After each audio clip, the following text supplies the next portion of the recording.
Chapter 166. As soon as Michael approached the two light pillars, he felt intense cold energy and scorching hot energy at the same time. His body suddenly jolted and his steps came to a screeching halt. His face immediately became bright red while a terrifying heat began to radiate from his body. He could only feel that scorching energy had entered his body, like a red-hot branding iron. It radiated with a terrifying heat that was destroying his body. Meanwhile, Layla's expression also changed abruptly. She immediately became sheet white.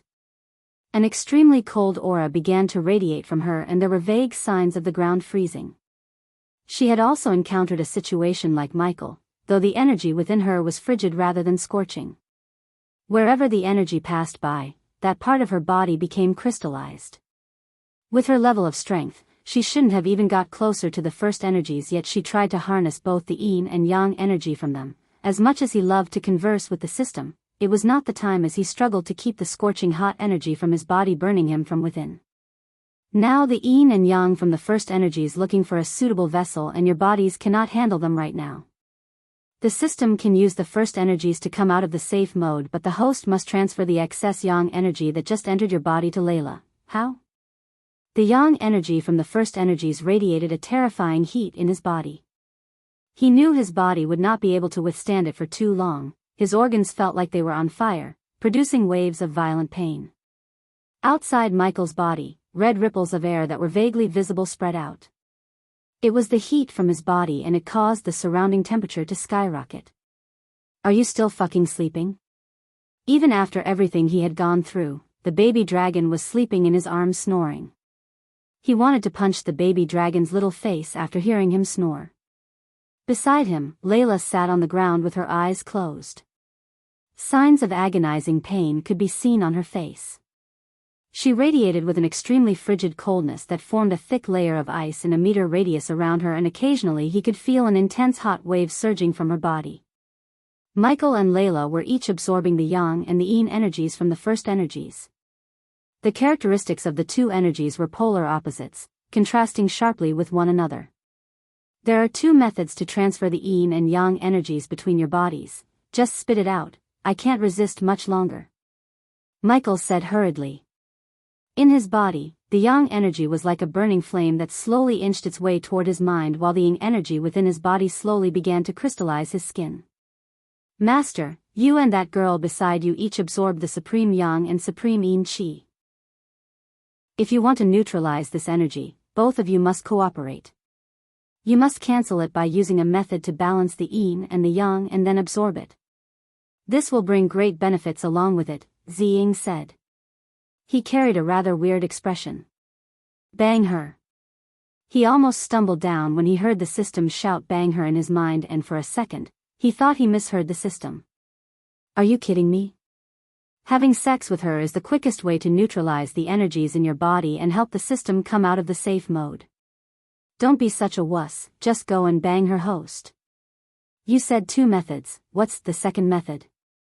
Gritting his teeth, he tried to resist the energies from killing him, and in this struggling moment, he failed to notice the yang energy, which is positive and flaming energy, slowly being absorbed by the baby dragon. Although the second method is difficult, it's the safest method to neutralize the energy without the host has to have sex with the woman. Well, kinda. What do you mean, kinda? This method is like having sex but without physical contact. The previous owner of this body has learned about this method of neutralizing the yin and yang energy. The system brought the memories hidden deep within his kind to make him remember, because he was unable to recall them due to the excruciating pain he's in. Spirit walking, he mumbled the name of this method, but his face became even grimmer because this method was considered taboo, an act that was hated by all the cultivators. It was just like the system said, sex without physical contact. Some cultivators thought that this method would pollute their souls. However, Michael would rather choose the safest method than the quickest one. Besides, he considered having sex without the consent of the other one rape, and he would never stoop that low, no matter what. Suddenly, the muscles on Michael's face began to spasm. His face was full of pain. The yang energy in his body was currently burning away at his vitality and flesh. It was as if scorching flames currently flowed at his chest, drawing closer and closer to his head. Meanwhile, Michael's entire body had become like a red-hot branding iron, now bright red. Arg! A howl resounded from the side. It was filled with pain. Layla radiated a surging coldness. The Een energy from the first energies had already turned half of her body into an ice sculpture. Why is this happening? Am I going to die here today? Her face was filled with confusion and regret. She had never thought harnessing this unknown energy she learned from her mentor would prove to be this deadly. Placing the baby dragon on the ground, he slowly walked towards Layla.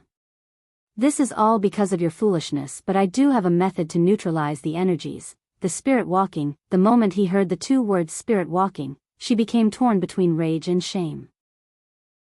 She glared viciously at him. If looks could kill him, he would have shred into pieces by now. What? How dare you? I'd rather die than dash. When she reached this point, her expression changed once again. She produced a moan filled with pain. The situation inside her body was worsening. She had already arrived at death's door. All signs of life were frozen within her as the Een energy had expanded toward her head. Even her soul would be frozen, and after that, the Yang energy would burn her soul. Shut up. I'm not going to die with you. He became redder and redder. It was not only because of the Yang energy inside his body but also anger towards her. The Yang energy was roasting his body like a stove from within. If he did not have the system and the baby dragon unknowing for him absorbing the energy, this strand of Yang energy from the first energies would have dissolved his body already. His gaze gradually became determined. Gritting his teeth, he directly lunged toward her and placed his head on her frozen forehead to start the spirit walking. Layla immediately snapped open her eyes. Her alluring phoenix eyes lost the calmness from before and were now filled with panic. She tried as hard as she could to raise her arms that were frozen to the point of absolute numbness in an attempt to push him away, but she just could not do so with the current condition of her body. What are you doing? You bastard. Go away. Her voice was filled with panic. She was a strong woman who protected the purity of both her body and her soul. Even if she died, she did not want to be sullied by others. It was all your fault. Who said you to harness that fucking weird energy in the first place? He yelled at her before his consciousness slowly began to fade away. You bastard, go away. She wanted to push him away from her, but she was incapable of that. He tightly grabbed her shoulders to stop her from resisting. The coldness radiating from her just happened to be the counter for the Yang energy. When he chanted the ancient words to start the spirit walking with her, the extreme coldness and heat from their bodies came together. There were vague signs of neutralization. It weakened the rigidness and scorching heat from both of them a little. Layla's deeply frozen body also showed signs of melting. Not long afterward, all the ice on her body melted and she was returning to her previous state. The system is creating the Omega level protection. 2% completed, 3% completed. Although the notifications in his mind were a piece of great news to him, he couldn't celebrate as the danger of the Yang and Yin energies remained. Arg! What are you doing? You bastard, let me go. She cried out as she struggled violently. She began to resist with all she had, sensing her spirit being intruded on by his. At this very moment, the energies within them had already reached their necks. Michael did not act like Layla. For him, spirit walking was not equal to having sex.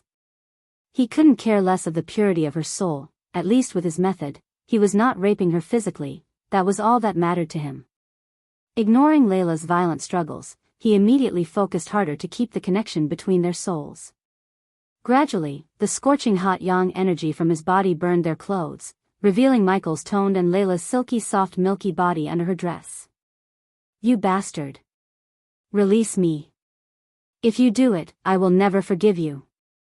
Let me go immediately. She screamed, resisting the connection between them desperately.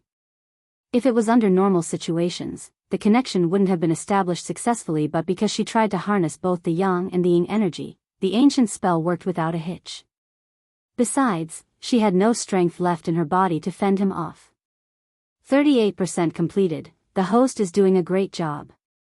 The Yin and Yang energies from the first energies are extremely pure. so once you balance them out and absorb them, not only will it bring great benefits by increasing your strength, your body and soul will also adapt to the energy. If you ever encounter any yin or yang energy in the future, your bodies will have the power to resist them completely. There aren't any side effects, right? He asked the system in his mind, but the answer he received almost broke the connection between him and Layla, kinda. Chapter 167, What the fuck do mean kinda? When you have physical sex, your seed will sprout as a new life inside your female counterpart. Yeah, it's called a baby, said Michael. He wondered whether the system was trying to annoy him intentionally or not. Just like the physical sex, there might be a teeny tiny chance for a spirit child to appear inside her after the spirit walking. Spirit child, what the heck is that? He asked, still maintaining the connection between him and Layla. To put it simply, it's a baby without a physical body, but the system can make sure the spirit child inherit nothing from the host such as talents and characteristics. Do it, he said without even the slightest hesitation. He did not have any idea of having a kid until he reached his goal of controlling the world. Besides, he was not in love with Layla and would certainly not have a kid with her, a spirit baby or a real baby. And can't you stop a spirit child from forming? There's only a little chance for a spirit child to appear through spirit walking. At the moment, the system cannot stop the spirit child from forming but can leave a mark in her body that would prevent the spirit child from inheriting anything from the host, whatever, he said before concentrating on keeping the connection between him and Layla and neutralizing the energies. Little by little, he began to lose consciousness. 58% completed, an unearthly humming sound emerged in the desolate wasteland, making the dead world slightly livelier. The sound continued for an hour, before slowly quieting down. Afterward, there were no more sounds. The wasteland recovered its deathly silence. At the moment, Michael and Layla lay on the wasteland naked. They both had their eyes closed, currently unconscious. No one knew whether they had fallen asleep or fallen unconscious. A miniature version of the red and blue energy on the horizon appeared above their bodies before gradually fading away from the sight. Layla's veil was already removed, revealing her appearance. She was extremely beautiful, to the point where it could no longer be described as alluring or kingdom-toppling. On Michael's back, many scratches crisscrossed. They did not break through his skin, but there were clearly visible marks. The two of them lay on the cold ground just like this. Whether they were in deep sleep or unconscious, they did not wake up even after a long time. 98% completed, initializing the termination process of safe mode. Absorbing the first energies.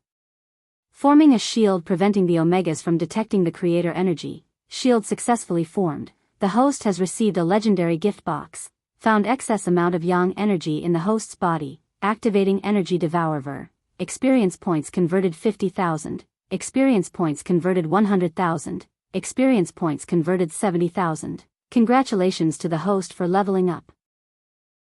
The current level is Body Strengthening Stage Level 8. Experience points converted 50,000. Congratulations to the host for leveling up. The current level is Body Strengthening Stage Level 9. Michael was completely unconscious and oblivious of what's happening to him. The energy devourer kept converting the weak excess yang energy remained in his body to experience points, and because the first energy was extremely powerful compared to the arch energy, the conversion directly made him break through a couple of levels at once. On the other hand, Layla could only reach the next sublevel as her body couldn't use the excess yang energy in her body as the system did. Experience points converted 70,000. Experience points converted 150,000. Congratulations to the host for leveling up. The current level is Body Strengthening Stage Level 10. From afar, the two pillars of red and blue light remained, stretching into the sky. They gave off slivers of yin and yang energy that slowly fused into the two. However, the energy was no longer able to cause any harm to the unconscious duo, and as soon as the energy entered their bodies, it would be balanced out, turning into gentle energy before being absorbed by them. A portion fused with their bodies, while the remaining part merged with their heads. It caused some slight changes to their souls, strengthening them at the same time. However, most of the energy went straight into Michael's body because the system sucked in as much energy as possible to enhance its protection against the Omegas. At this very moment, the two pillars of light in the distance slowly disappeared. With their disappearance, the first energy in the surroundings vanished instantly, but the energy devourer still kept converting the excess energy in his body, making him near the core formation stage. Congratulations to the host for reaching the next stage, the core formation stage. Congratulations to the host for leveling up. The current level is core formation stage level 1. After he reached the core formation stage, the thin layer of light around his body slowly vanished, stopping his cultivation spree. Wake up, sleepyhead. Wakey wakey wakey. Soon after Michael's consciousness began to return, he heard a child's voice and felt his face becoming wetter and wetter. The spirit walking put a major strain on his soul and body, therefore, he couldn't open his eyes or move his body quickly. Wake up, it's been 2 days, I'm hungry. Michael heard the child's voice again. It was definitely a boy's voice, but he could hear a tint of roughness in the childish voice he's been hearing. Give me meat, or I'll start eating you. As soon as the child's voice disappeared, he felt a slight pain of something trying to take a bite out of his cheek. The sharp pain made him move his hands to his face while slowly opening his eyes. As soon as his vision became clearer, he was welcomed by a pleasant surprise, the baby dragon. You're awake, you're awake, you're awake. The baby dragon's crimson scales glistened brighter than before. He looked a little grown up, like a 2-month-old puppy. Just like a puppy who met his owner after a few days, the baby dragon bounced up and down, wiggling his long tail. You can talk, Michael sighed before smiling at the baby dragon. He then grabbed the bouncing baby dragon, hugging the baby dragon and placing a gentle kiss on his forehead. Hugging the baby dragon, he subconsciously wriggled slightly, but when he moved, a numbing moan was heard by Michael. The voice carried some pain. Michael's slight wriggling had finally woken up Layla. Her eyes struggled to adjust to the light after being unconscious for a long time. After the blurriness faded away, she saw the naked Michael and the baby dragon licking his face.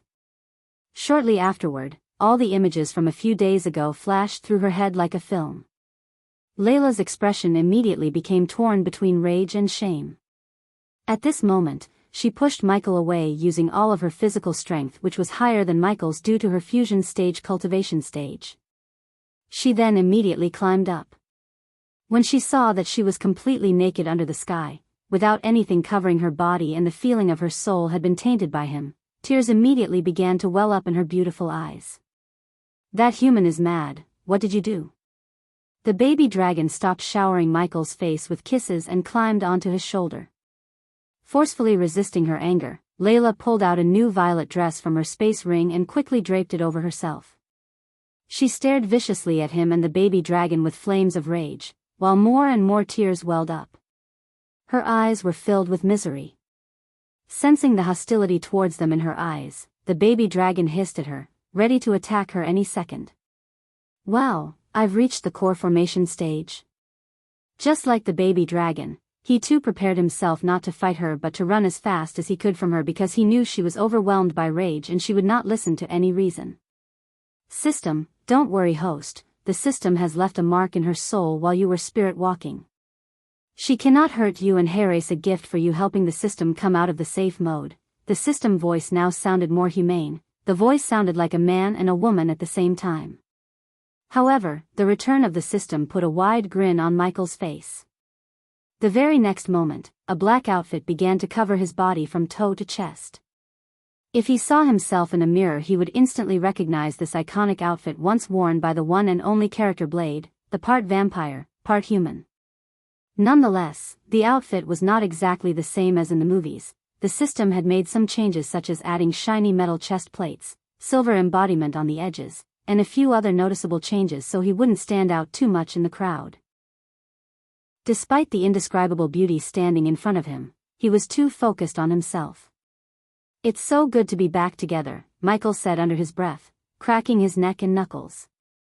Looking at the grin on his face, she became furious and roared at him, "You bastard, you beast, taking advantage of people. You actually used such a despicable method to sully my soul. I will never forgive you.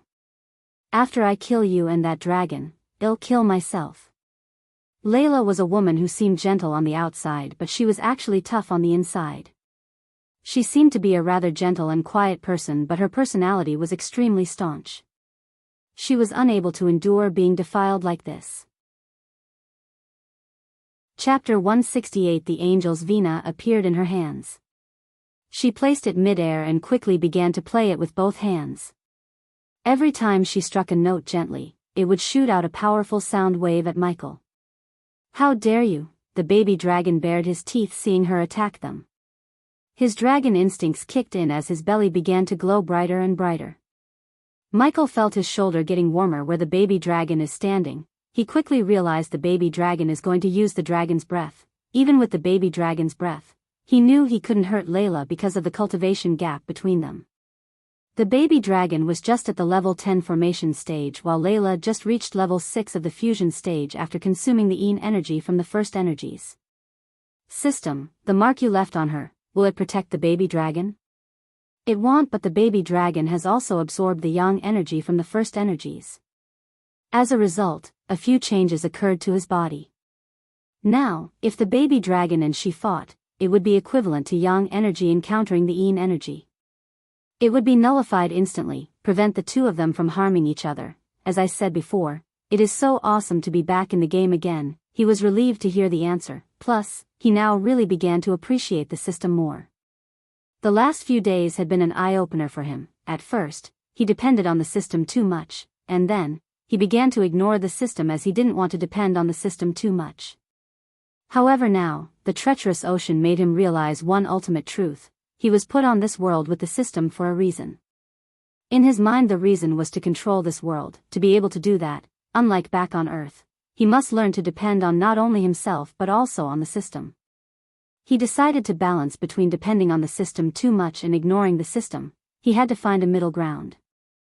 "Stand down, baby dragon, she cannot hurt us, really?" The baby dragon immediately cooled down, trusting Michael's words without a doubt. Michael then playfully rubbed the baby dragon's chin before starting to slowly walk towards Layla. This was his time to be the badass. "Calm down, woman, would you have rather preferred me to have sex with you than using the spirit walking?"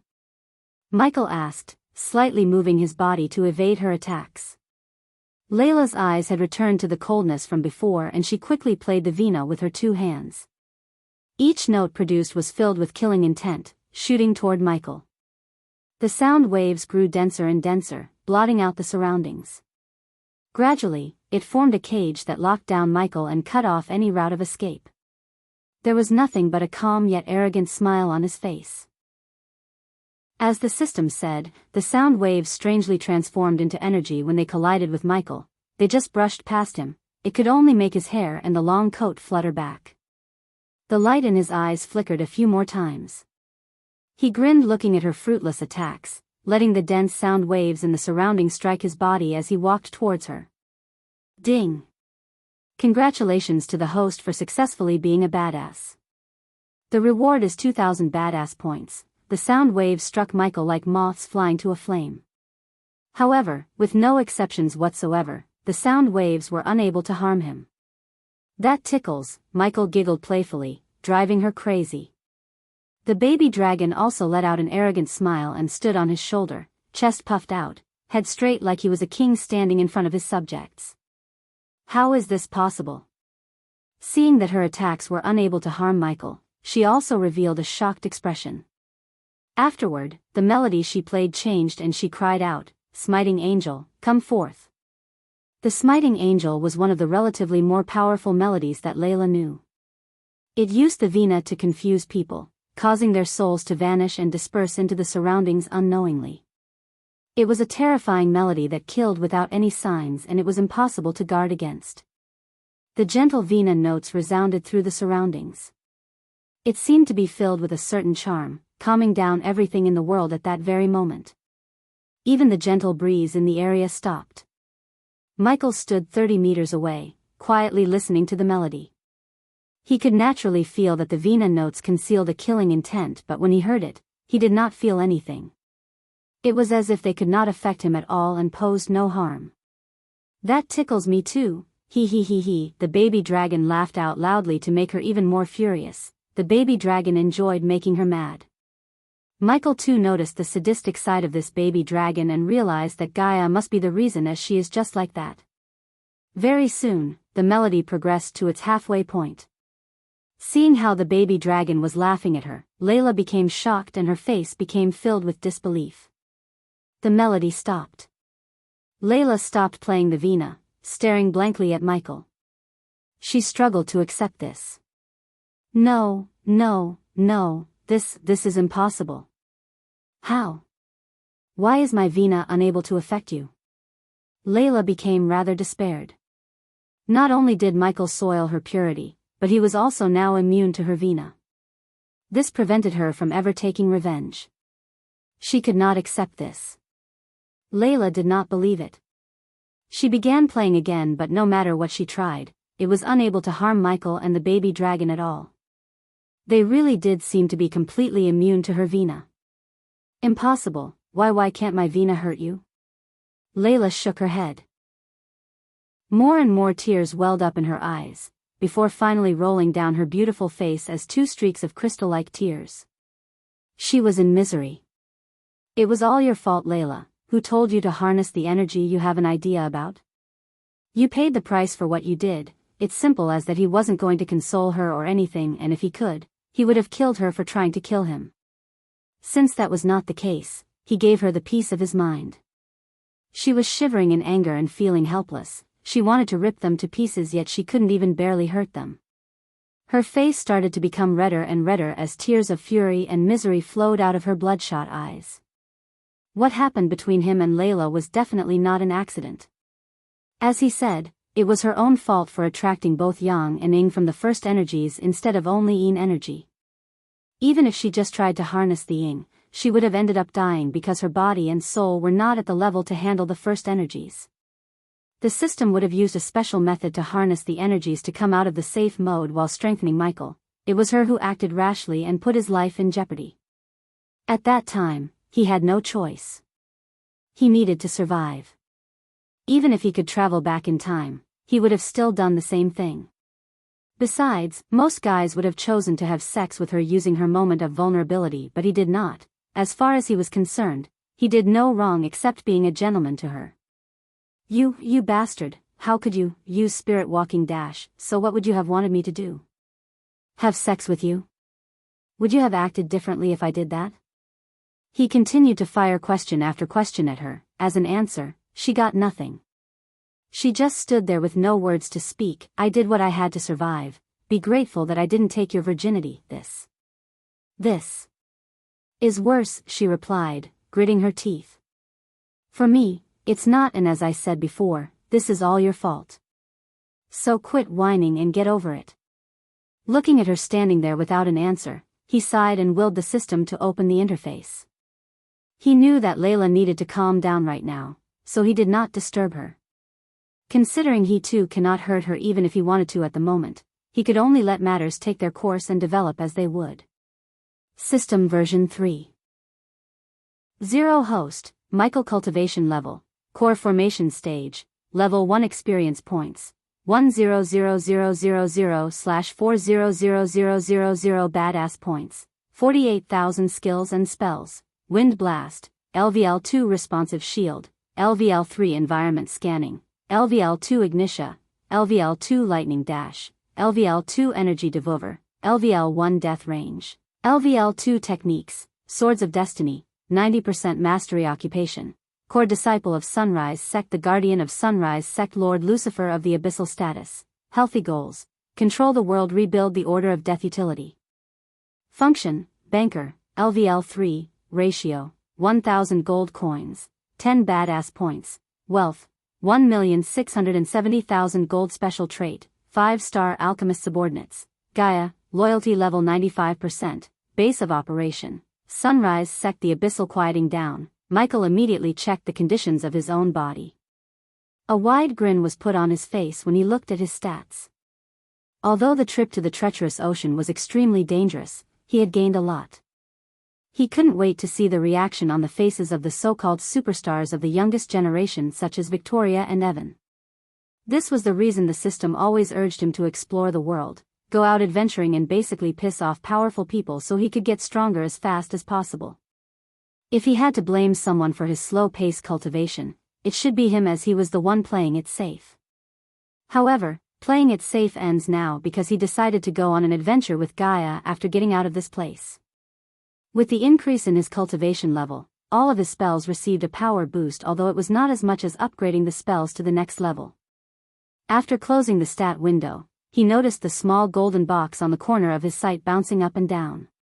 His face immediately brightened when he saw the box, a legendary gift box. Damn, this day gets keep better and better. Does the host wish to open the gift box? Heck yeah. Chapter 169. The golden box grew bigger and bigger before exploding into golden bits of light, revealing a silver card. Congratulations to the host for receiving the unique trait Inventor. As soon as finished reading the system notification, he felt the familiar sharp pain in his mind. In a blink of an eye, the pain disappeared, leaving new knowledge in his brain. Congratulations to the host for becoming the level 1 inventor. The host can now use the materials found in this world to build basic tools. Michael closed his eyes for a second, studying the new knowledge. He was able to tell that he could now build tools such as batteries, torches, and compasses using the materials found in this world. Although these tools seemed almost useless to him, he did not underestimate the trait. Systems show me how many levels this trait has and what do I get in each level.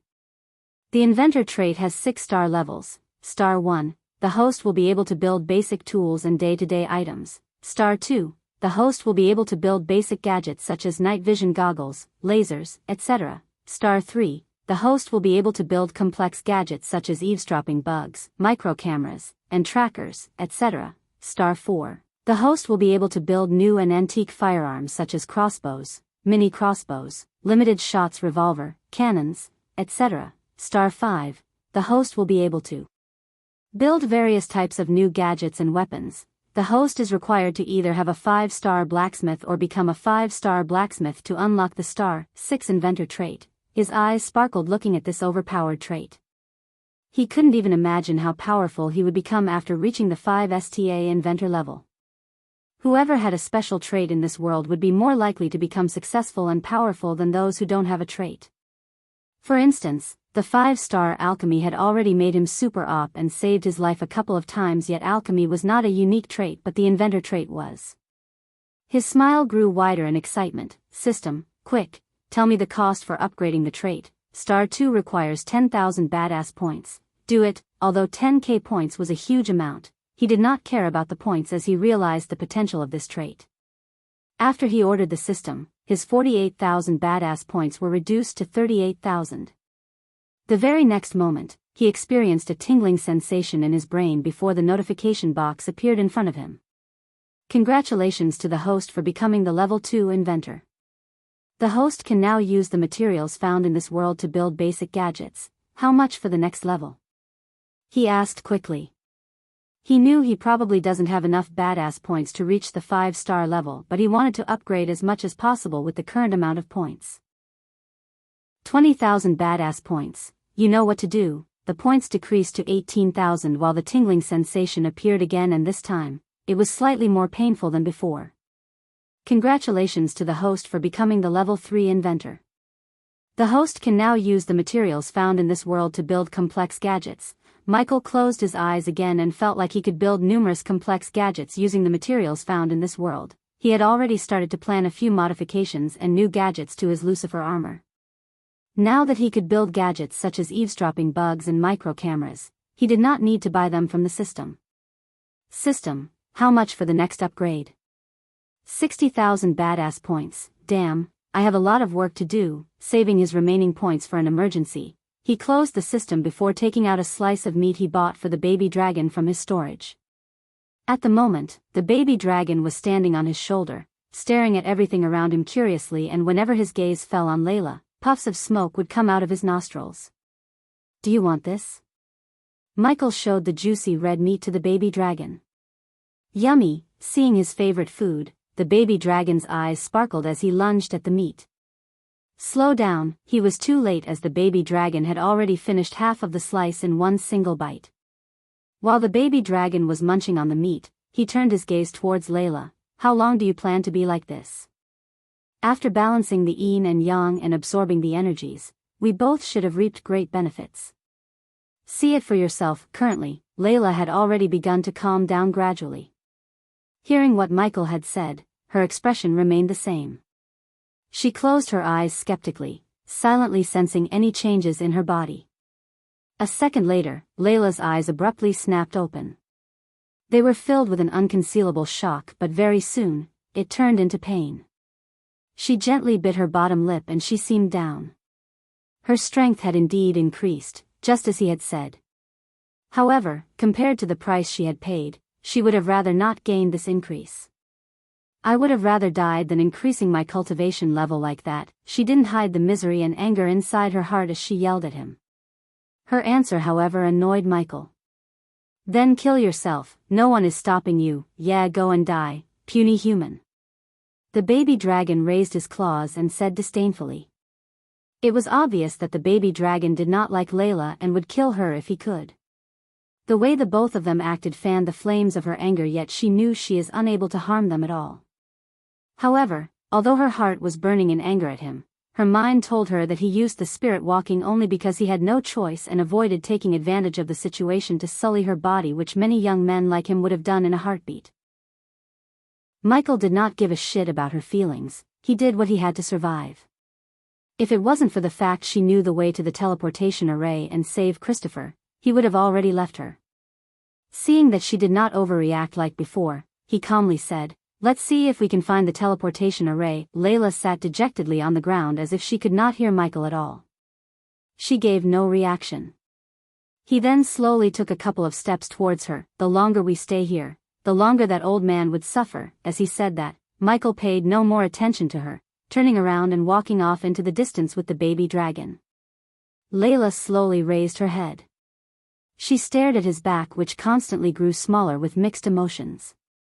Gently biting her lip, she hesitated slightly before she slowly followed Michael in the end. The two of them maintained a distance of 30 meters between them as they traveled, and they eventually arrived at a deep canal of unknown meters. This was where the two huge pillars of light were 3 days ago. Standing at the canal, he did not hurry down. He focused his eyes on the very center of it. He could vaguely feel some extremely obscure ripples of energy, and the ripples were so powerful that it even made him shocked. The system can sense the energy signature of the teleportation array. He sighed in relief, seeing that he's on the correct path. What's down there? I can vaguely sense powerful energy coming from this hole. The baby dragon craned his neck to look into the hole before speaking. Layla also walked up from behind. Despite the wound in her heart, she had already calmed down and her face was once again hidden by a veil. She stood 3 meters away from him at the edge of the canal. At the same time, she looked down into the very depths with her eyes that were still filled with misery. She could obviously feel the extremely obscure but powerful ripples of energy too. After hearing the system and the baby dragon, he looked at the dark hole vigilantly. He then willed the arch energy to fill every corner of his body, strengthening his body to the limit. He no longer paid any attention to Layla and her tantrum. Without even turning back to look at her, he directly leaped into the hole. While falling down, he retrieved the flying sword and hopped on it in the midair. Layla followed closely after he leaped down. She tailed Michael, slowly gliding down toward the bottom too. The two of them arrived at the bottom very quickly. The bottom was flat and had a diameter of 100 meters. 2 balls of powerful light floated quietly at the center. The balls were 2 meters off the ground. One ball seemed to have been made of water, which radiated a bright blue color, while the other seemed to have been made of fire, radiating fiery red color. "The first energy stone," the system exclaimed as he was staring at the 2 balls of energy with interest for a while before he slowly walked over. The baby dragon and Layla also looked at the energy balls, observing them curiously. After he sensed a slight surprise in the system's voice, he wondered whether he could use the balls of energy to further advance in the cultivation. However, as soon as he reached 30 meters from the energy balls, a white figure appeared silently to block Michael's path before the baby dragon and Layla fell unconsciously on the ground. Chapter 170. The sudden white figure frightened Michael greatly. His instincts kicked in as he immediately activated the lightning dash to retreat before grabbing the unconscious baby dragon from the ground. After retreating several meters away from the figure, he stared vigilantly at the figure that had just appeared. Only now did Michael see the figure's appearance clearly. He was a middle-aged man who seemed to be in his late or mid-40s, but the man's calm face still contained the residual handsomeness of his youth. He did not seem like the average man. His distant eyes were filled with calmness as if he had no worries. The man radiated a noble holy aura that would make a commoner kneel down to worship him as a god. However, his body seemed rather ethereal. He did not seem to be corporeal. With the appearance of the man, an indescribable pressure immediately began to permeate the surroundings. At this very moment, the entire world seemed to freeze, even time stopped. He was familiar with this feeling. It was just as whenever he entered the system. Warning. The host is under a telepathic attack. Immediate firewall against telepathic attacks recommended. Does the host wish to upgrade the firewall to level 2? The upgrade will cost the host 8,000 badass points. Do it. He was experiencing a mind-exploding headache as someone was hitting him in the head with a hammer. The pain gradually lessened after he ordered the system to upgrade the firewalls that he previously used against the Silvermoon Girl's telepathic attract to level 2. He then sent a jolt of lightning through the baby dragon's body to wake him up. And system, scan the place for the teleportation array and notify me when you're ready to teleport me away, grr. What just happened? Whoa, what's that? The baby dragon hissed angrily before being shocked by the ethereal figure floating in front of them. Layla was lying on the ground without moving. Just the pressure from the man was enough to make her lose consciousness. Half immortal. This thought occurred to both Michael and the baby dragon. The man floated 3 meters in the air. He stared fixedly at him and the baby dragon, while a sliver of shock appeared in his eyes, and soon, the surprise turned into a fit of anger. Dark Lord. Michael's face immediately became grim hearing the man identify him as Dark Lord somehow. However, Michael did not plan to bluff his way out because he had already sensed this man knew exactly who he was. Knowing that there's no point in acting innocent, Michael willed the system to equip Lucifer's suit of armor because if this old man was looking for the Dark Lord, he should meet the Dark Lord. This time the ethereal figure stared at him speechlessly in a sudden shock, and it was not only him but the baby dragon also looked startled to see Michael in this form. Who am I talking to? He asked the man while slowly walking towards him. The man who hunted down your followers and killed them like they were a bunch of wild dogs even before you appeared in this world. The 5th Supreme Guardian, Andreas MacLeod. Andreas MacLeod was the Supreme Guardian of the Guardian Guild.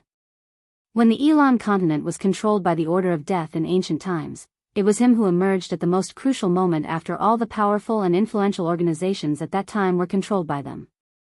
He single-handedly killed many powerful members of the Order and led a group of Elder Guardians to eradicate the Order by himself, preventing the Order from reaching out to the rest of the world. This was the reason why the continent had its current peace, because the Order of Death was an evil organization that did countless evil deeds across the continent. A sliver of surprise flashed across Michael's eyes, and the man who tried to kill me ever since I stepped into the treacherous ocean and failed, he sneered without even a hint of fear in his heart. Although the ethereal form in front of him was half immortal, Michael believed that he couldn't harm him because if he could, he would have done it by now. The pressure around Michael increased significantly, but the newly upgraded firewall kept the pressure from reaching both Michael and his pet. But quickly the pressure disappeared from the place as an arrogant smile appeared on Andreas' face. Leave this world while you still can, Dark Lord, you have some nerve. You're nothing but a sliver of left-behind soul, the baby dragon spoke in Michael's stead.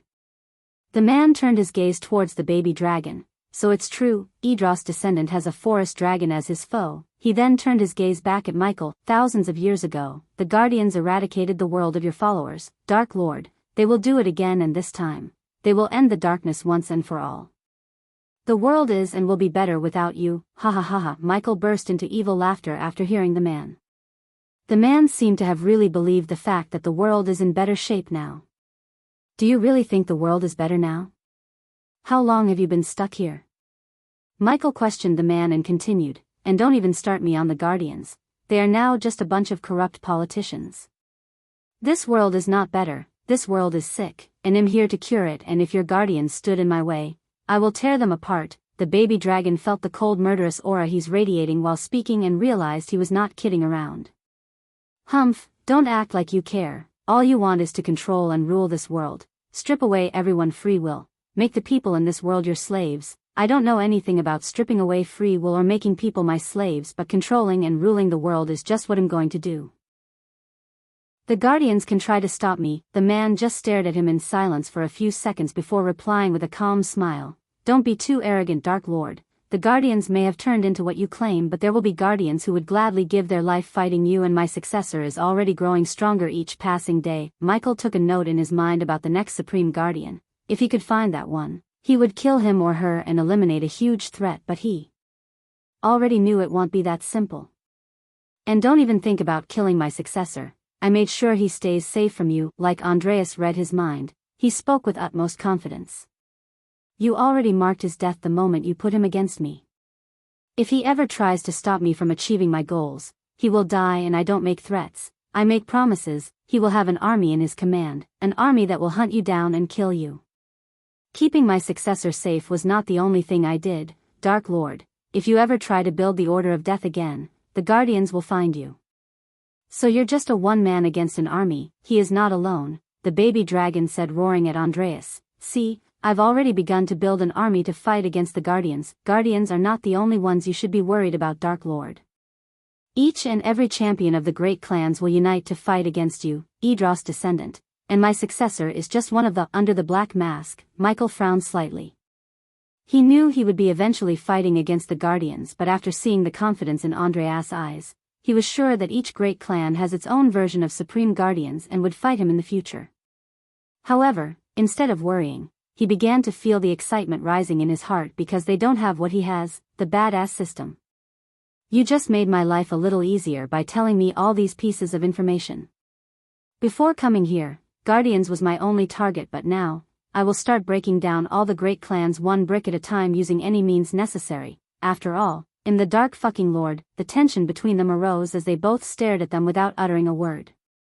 Soon afterward, Michael's gaze fell on the two energy balls behind the ethereal figure of Andreas. Looking at his gaze landing the two energy balls, Andreas waved his hand as the two energy balls came floating towards him. Let me guess, you're keeping this for your successor. I can see the energy trace in this place and around the two weird energy balls, the baby dragon spoke, looking around the place. The teleportation array is here and these balls of energy are connected to the array. Michael was surprised to hear the baby dragon speak like this. He had no idea that the baby dragon could really see the world in a different perspective as well as the energy traces better than any other race. The dragons were the masters of energy tracking and manipulation. You didn't show yourself to give me tips and tricks, did you? If I'm right, the moment I activate the teleportation array, the two energy balls would be teleported to your successor, and my successor and his woman will absorb the energy to become stronger. This godly energy will make them invincible, Andreas said arrogantly. He knew the Dark Lord can't touch the godly energy, as he made sure of that thousands of years ago. System, can I absorb the energy? The system's current level is too low to absorb the first energy. Hearing the system, he was slightly disappointed. It would have been a great bitch slap to Andreas if he could absorb the energy in front of him. However, the system can sever the connection between the teleportation array and the two energy balls for 3,000 badass points. If I leave them here, anything can happen. System, can you destroy them? If I can't have them, then no one should. Yes, the system can destroy the balls of energy for 5,000 badass points. Chapter 171. The moment he heard the system, an evil grin appeared behind his black mask. Standing from the opposite side, Andreas saw a dark and extremely powerful energy gathering around the Dark Lord's both hands. He creased his brows seeing the dark energy as the Dark Lord spoke. You said that you killed my followers like a bunch of wild dogs, and the Guardians will do the same to me.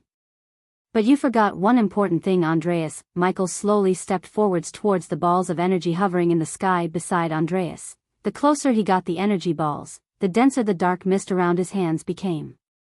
When you play with the devil, you'll end up in hell. After these words escaped his mouth, he reached out to grab the floating balls of energy.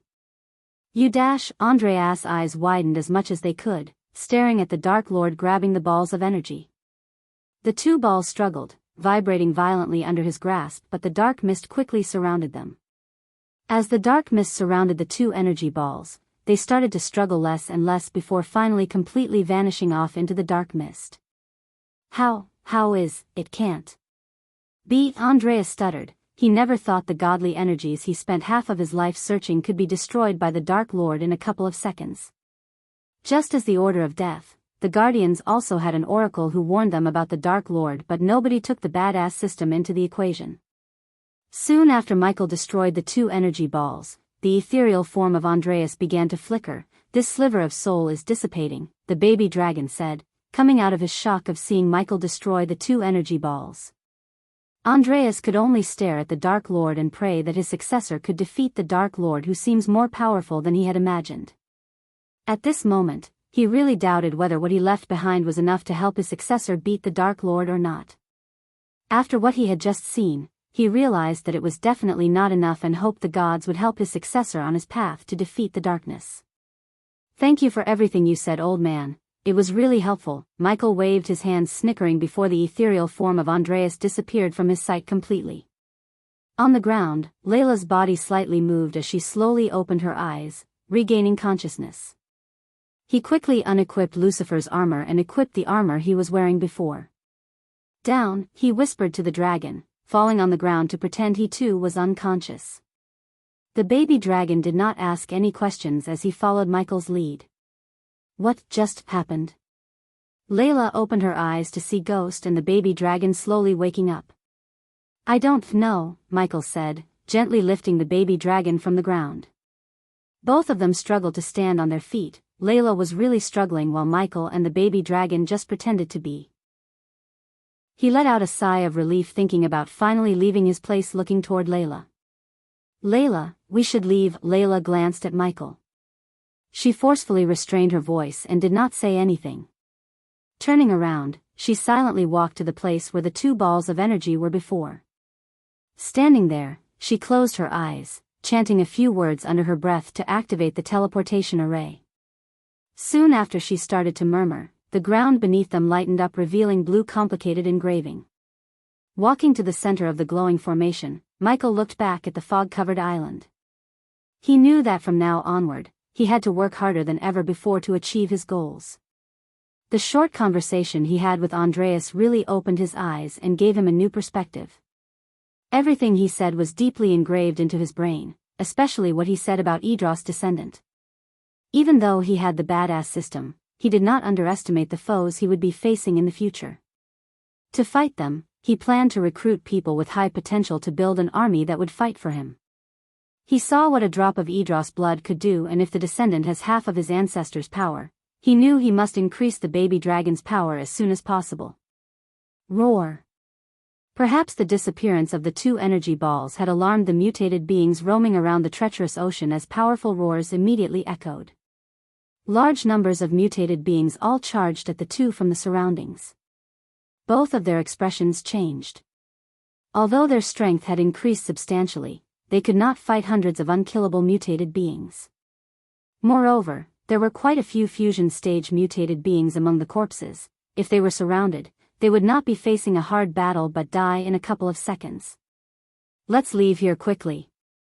Michael called out to Layla, urging her to activate the teleportation array without lingering any longer in this godforsaken place. Layla did not hesitate either. She immediately drew a few symbols in the air. The very next moment, the engraving on the ground glowed brighter and brighter while the ground began to tremble. In a blink of an eye, a beam of light appeared where they were standing a second before and disappeared along with them. At that moment, in the sky far away from the Rainbow Island, a white light appeared in the empty space without any forewarning.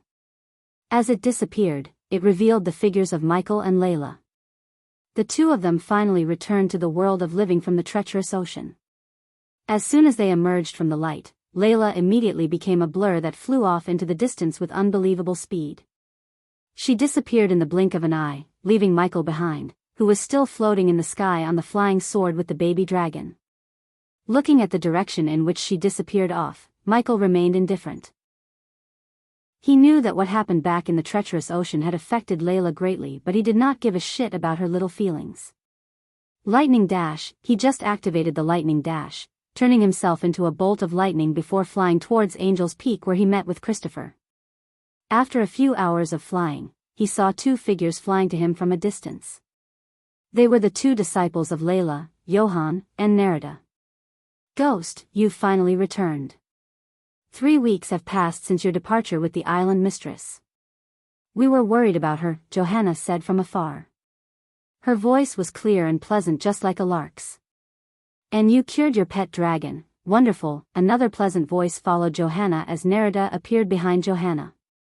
Pet.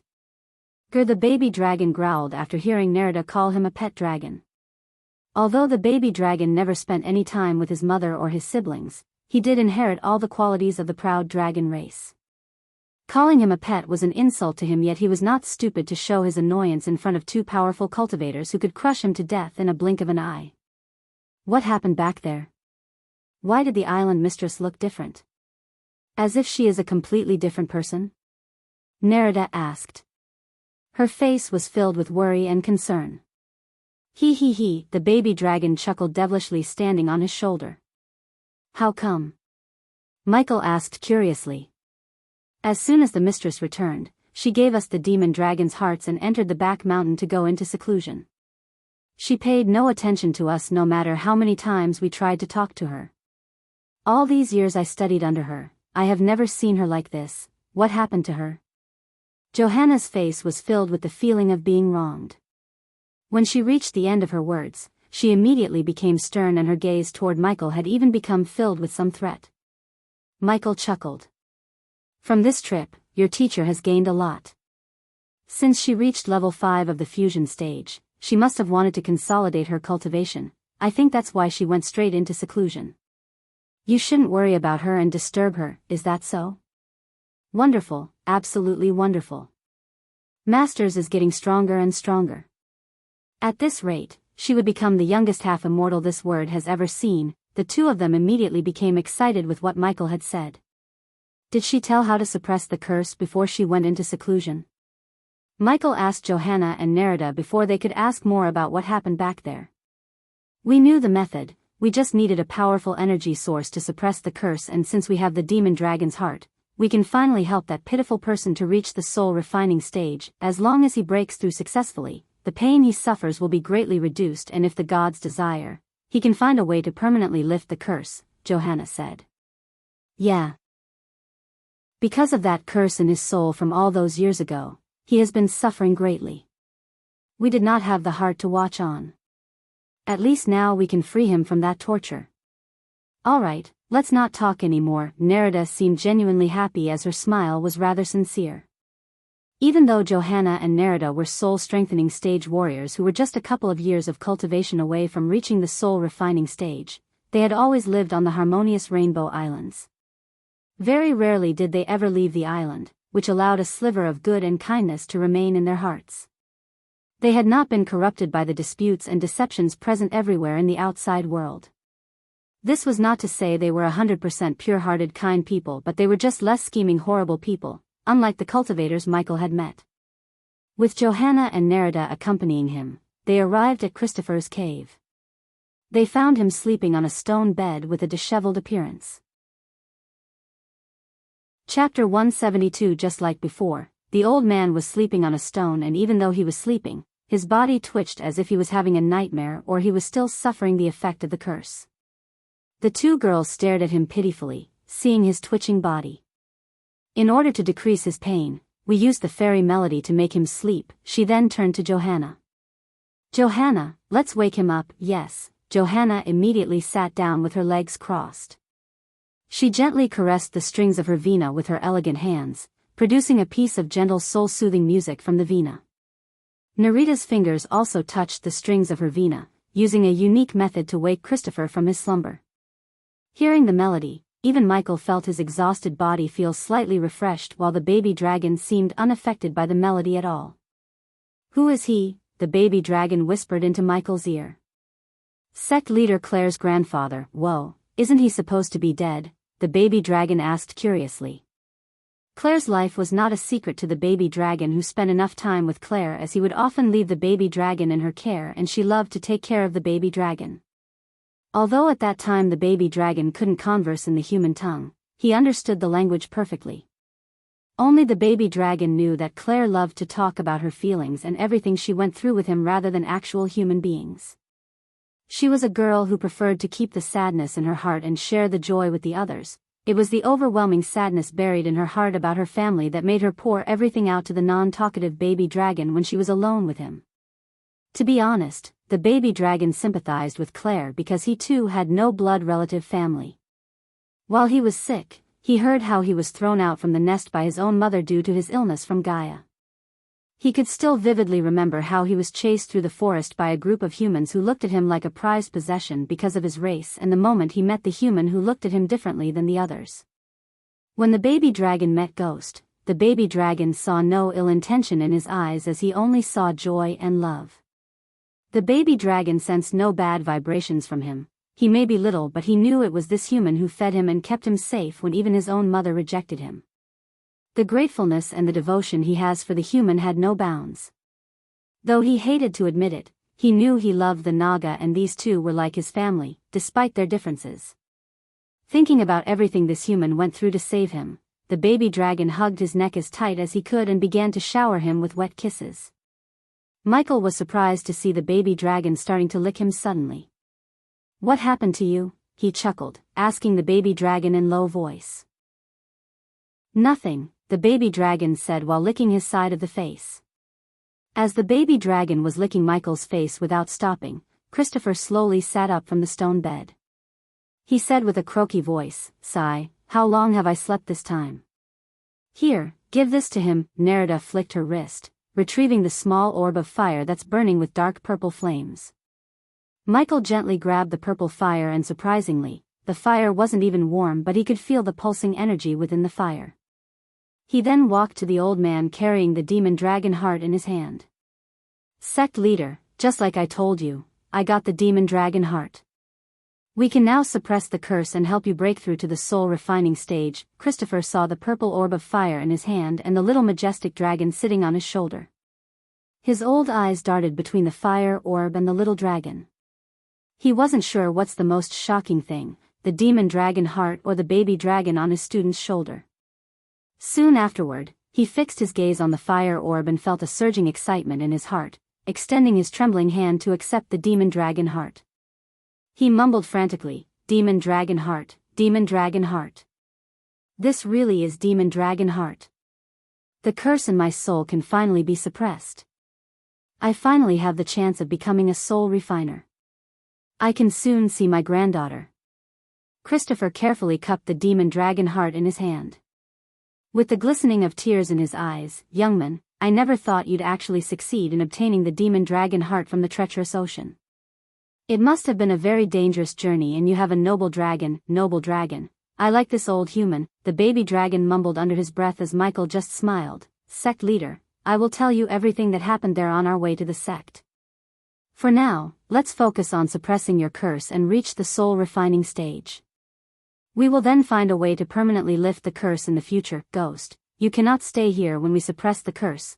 Wait outside the cave," Johanna said after taking out a few items such as metal plates, parchments, and a few books. "Yes," Michael nodded at Johanna and stood up to leave the cave. "I'll be waiting for your return, sect leader." He then walked out of the cave, leaving Johanna and Nerida to do whatever they would do to suppress the curse. Outside the cave, Michael sat on a large rock while the baby dragon flapped his wings and flew around him. Michael observed the movements within the cave excitedly. He couldn't wait to bring a soul refining stage cultivator to his sect, which would instantly protect the sect from rogues, thieves, and small sects that would have been a challenge to his sect before. Furthermore, he would not need to buy something from the system to protect his herbal garden. Coupled with the Broad River sect takeover, he was positive that the base of Operation Legend would increase, which could provide him with surprising benefits. These matters aside, when he thought about the snake girl who would be waiting for him, he couldn't help but smile looking at the horizon. While Michael was in the treacherous ocean, the forest was humble, gloomy, and prospering. Its canopy was ruled by birch, ash, and linden, who provided just enough openings for the moonlight to pass down for a mosaic of shrubs to rule the sloping and slanting ground below. Coiling vines suspended from the occasional tree, and a range of flowers, which were seen occasionally, added some color to the otherwise jade scenery.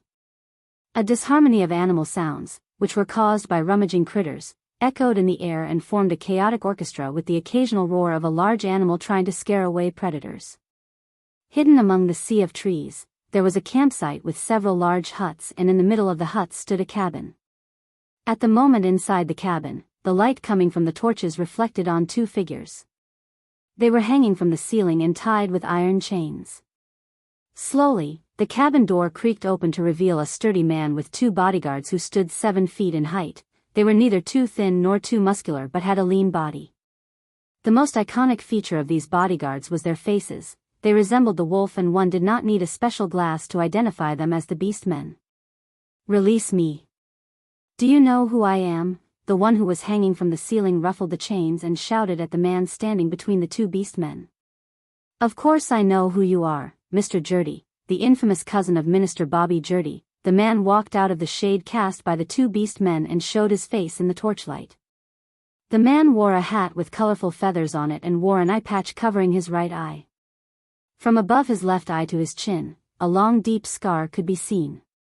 He slowly walked towards the man and ran his fingers through the man's face, and then he moved to the figure hanging next to him. "Get your filthy hands off of her." The man rattled his chains, violently shaking his body. "You have a beautiful wife, Mr. Jurdy. Too bad she's a first-class bitch and a devil reincarnate." The lack of light in the room prevented anyone from completely seeing her face, but the dim light cast on her face did make the two wolves-faced beast men lick their lips. "I heard she loves to set commoners on fire. Did she recently burn a family of commoners alive because they came to work 5 minutes late?" he said before brushing his hand on her face and the cloth wrapped around her mouth. Don't you dare touch her," Mr. Jurdy shouted as his wife let out a muffled groan. "Release us. I'll pay you. I have gold." "Thousands of gold." Mr. Jurdy began to shiver in fear. He thought they would immediately release them after he told them who he is, but seeing they did not give a shit about his identity, he tried to get out of captivity by paying them. "Oh, we don't need gold, Mr. Jurdy. We are in for this for the greater good and for our God." There was a moment of silence after he finished his sentence. He then slowly unsheathed the short dagger hanging from his waist. Lucifer. Chapter 173. The man with the hat was standing in front of Mr. Jurdy and his wife, but this time, they did not even move an inch. Inside the cabin, only a sound of water drops hitting the puddle of water could be heard, except it was not water and water puddle but the blood of Mr. Jurdy and his wife. On the corner of the room, two severed heads were still rolling, and Mr. Jurdy's head still had its eyes opened, overwhelmed with shock and fear. "Captain Quinn." The cabin door creaked open to reveal another wolf-headed man, but he was not as tall or dangerous looking as the two bodyguards behind the man who just killed Mr. Jurdy and his wife. "What is it?" Quinn still had a calm smile on his face regardless of the fact he just beheaded a rich couple of the royal land. One could see no fear in Quinn's eyes, but rather he seemed excited to kill these nobles. "Captain of the reconnaissance team has returned and he's waiting for you in your hut," the wolf-headed guard said, lowering his head as a sign of respect and fear towards Quinn. "Then let's not keep him waiting." Quinn sheathed his dagger, taking a few steps toward the door. "Leave the bodies in the usual place," Quinn said to the newly arrived wolf-headed guard before leaving the cabin. Just before the events of Mr. Jurdy and his wife's killings, somewhere else in the Elon continent, a majestic manor made of gray stone stood between rocky mountains and a sea of trees. There were no movements or living beings around the manor. One would expect workers to work around and in the manor, but there was no one except a few figures descending from the sky into the manor through the open roof. After a while these figures entered the manor. They walked into a spacious hall where a large round table was located. 6 fancy chairs made of fine wood and soft cushions situated around the table at an equal distance from each other. Soon, one by one 4 of the figures who just entered the room sat on the chairs. Just after all the 4 figures took their seats, 2 more figures entered the hall. Senior Guardian Peyton, Senior Guardian Zanali. The 4 of them immediately recognized the 2 girls entering the room. When they were about to stand up to show their respects, Peyton just waved her hands wordlessly, telling them not to bother. "Each one of you is here because you were cherry-picked by me and my junior sister Zanali to be a part of an important mission. This mission will be the first step of something greater." While Peyton was talking, Zanali flicked her wrist as a whiteboard with numerous portraits of people appeared beside Peyton. Now before we go over to this, Peyton pointed her finger at the whiteboard and continued, let's be clear of something. This mission is totally off the grid. Only me, my junior sister, and the Guardian Captain Gerard know of this mission we are about to start. However, if any of you decides to open your mouths about what you're going to hear in this room, you'll be treated as a traitor of the Guardians, and you and anyone you are close to will be either killed or exiled from Elon continent. If you want to leave, this is your chance. Peyton glanced over to the 4 humans sitting around the table. 3 of them were male, and the last was a female. They all wore identical white cloaks to cover their faces as they were instructed by Peyton. Peyton nodded as she was expecting that they won't leave the hall. She then turned her gaze towards the whiteboard and snapped her fingers as the whiteboard became brighter, revealing all the portraits of the people and a portrait with a big question mark drawn on it. People, welcome to Operation New Dawn. On the whiteboard, the portraits became clearer, and if Michael was here he would have definitely recognized 3 of the portraits among them, as 3 of the portraits had the faces of Gaia, her real face, Victor, who is a rogue cultivator, and himself. New Dawn is a mission to take care of the potential threats to the Guardians even before they could become a potential threat. Currently, there are 17 threats on the boards. Each of you will take 4. As the first step of your mission, you will keep your targets under your surveillance 24/7. You will get the spells, runes, and everything you need to accomplish this task. If your targets didn't do anything suspicious or commit a crime, let them be and continue the surveillance. But if they did something, anything like breaking a law set by the king of the place they were at, or fraternize with people marked as criminals by the Guardians, or even kill a bunch of useless commoners, you have the permission to make them disappear forever. A slight murderous aura emerged in her beautiful eyes. With the exception of one, Zanali spoke in a gentle manner, pointing her finger at Gaia's portrait. Her name is Gaia, the most wanted criminal of Nagaland. She had killed 260 prisoners, bribed king's men, attempted to murder her own family, and committed many other sins over these past years. She was crippled by the authorities of Nagaland, but unfortunately, she has escaped Nagaland and is now considered to be the most wanted criminal. Although she is crippled, she's extremely resourceful and dangerous. She is my target, but if any of you see her or hear something about her, you need to contact me ASAP. Her file will be given to you after this meeting. After Gaia, Peyton described every individual on their list including Victor, and finally came to the portrait of Ghost. She wrote the name Ghost in elegant handwriting. Ghost? The 5-star alchemist, the white-cloaked girl asked Peyton, and after her question, the remaining 3 could quickly recognize him as they too heard about him, but this was the first time they were seeing his face, at least a drawing of his face. Senior Guardian, pardon my ignorance, but why is he here?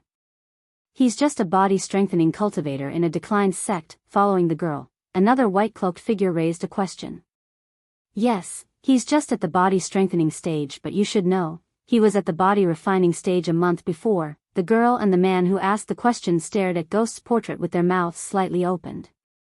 Until now they only thought of him as a 5-star alchemist and did not know about his heaven-defying cultivation speed.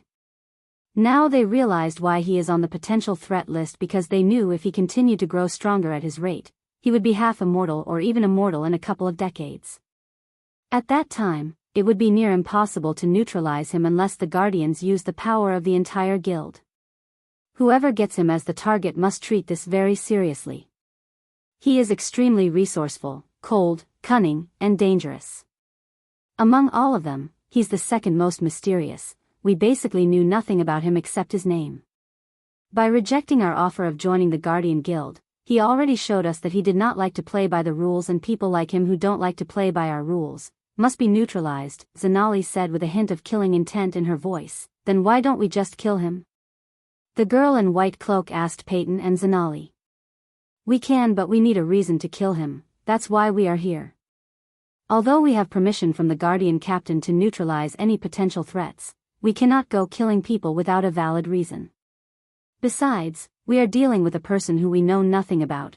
Don't mess with a mysterious person until you gather all the crucial information about them.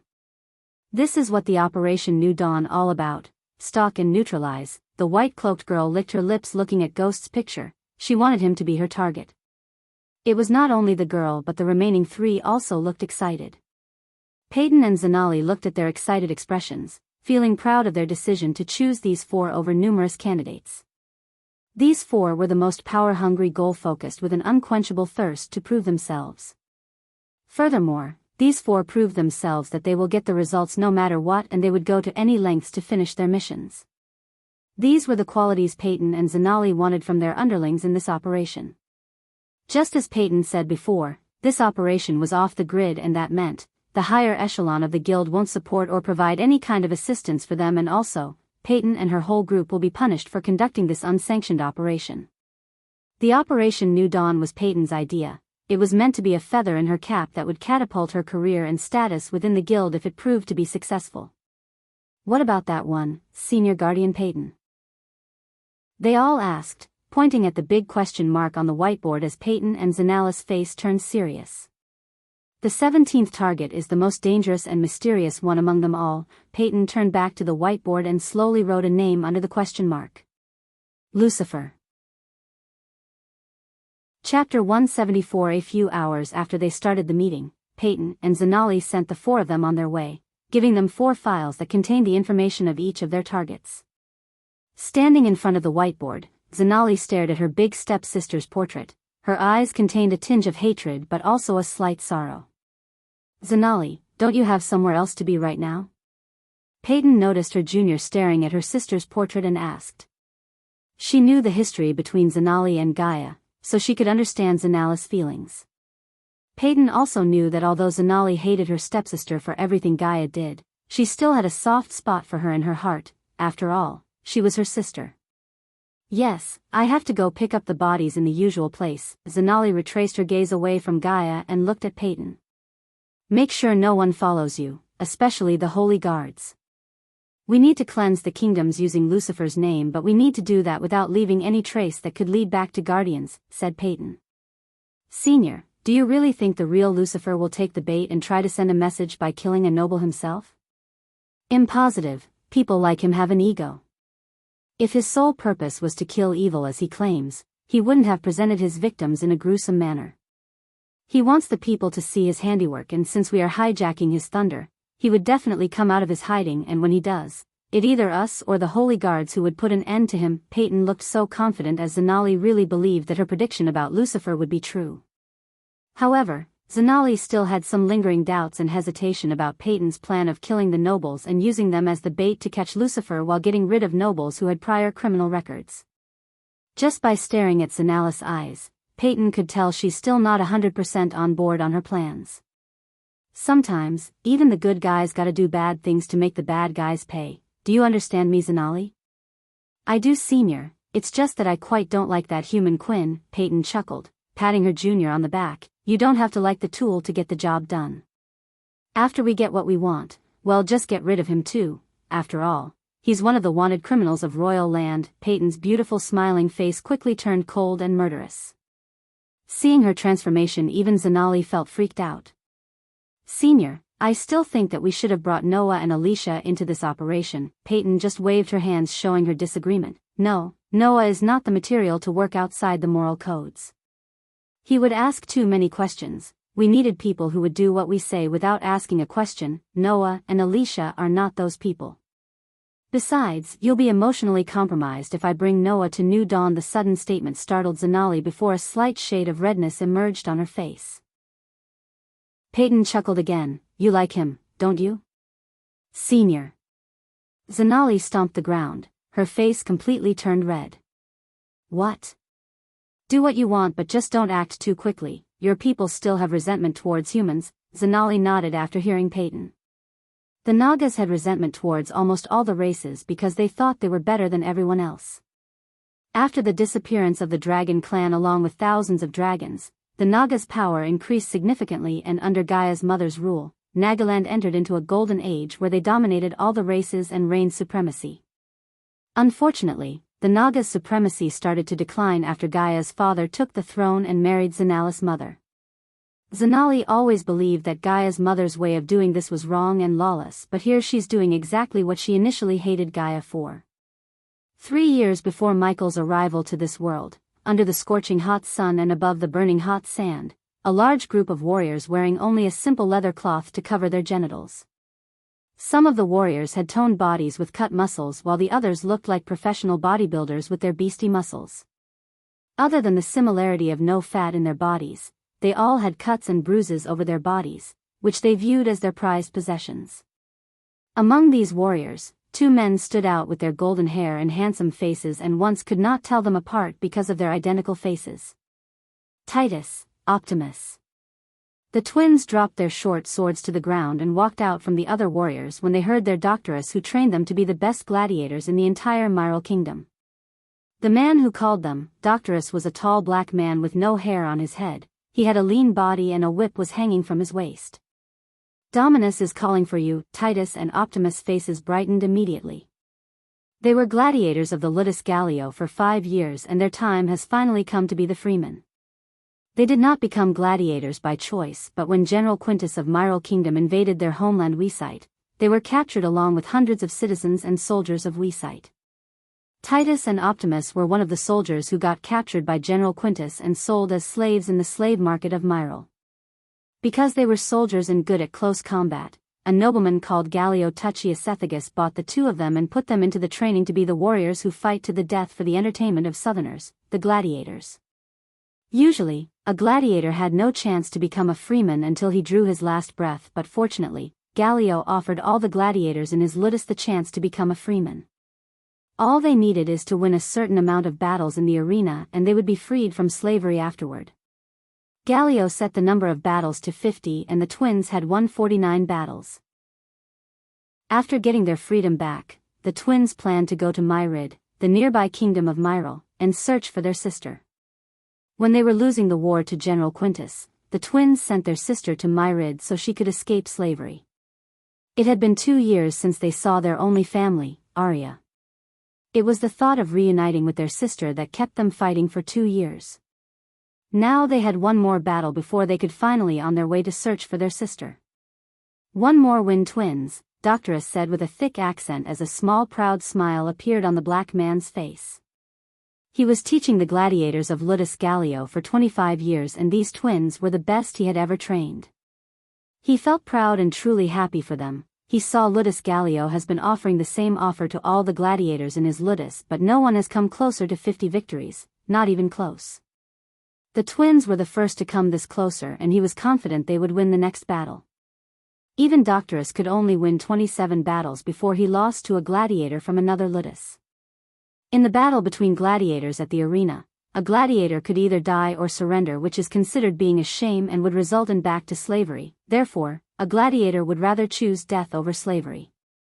Doctorus did not surrender but had a dagger sent through his chest by his opponent and deemed dead. However, he survived miraculously. Ever since that battle, Doctorus never stepped onto the arena but thrown himself into the role of Doctorus. Since he had no family or desire to be a freeman, he was happy being a teacher to the gladiators. The southern continent was also known as the Aur continent, and this continent resembled the ancient Rome of Earth.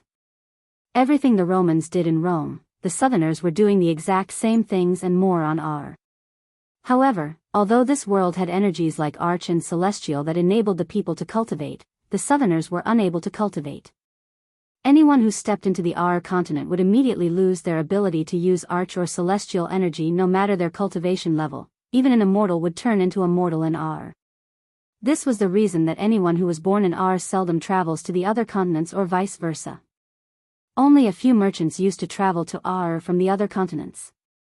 Since the cultivators couldn't use energy in Aur, they avoided Aur at all costs because no matter how powerful they were outside, they would become completely powerless in Aur.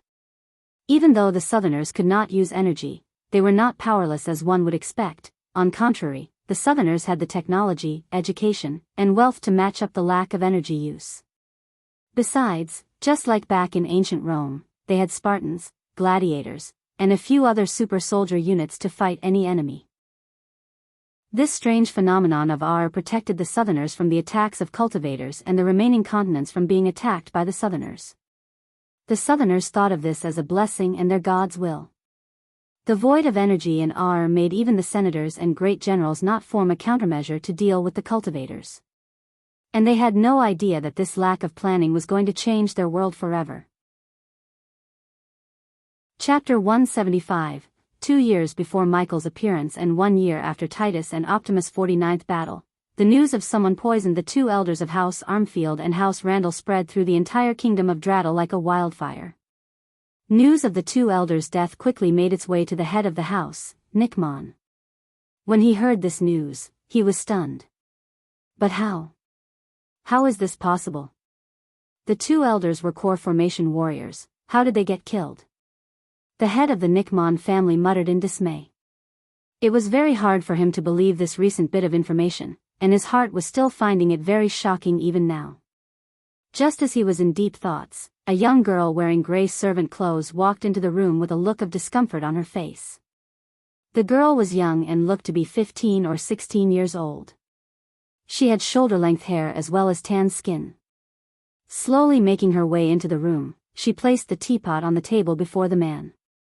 "Master, I've just heard that the elders of Armfield and Randall were killed. Is that true?" After a few moments of staring at the man meekly, the girl asked. "I'm not sure, they were all core formation warriors." "Men.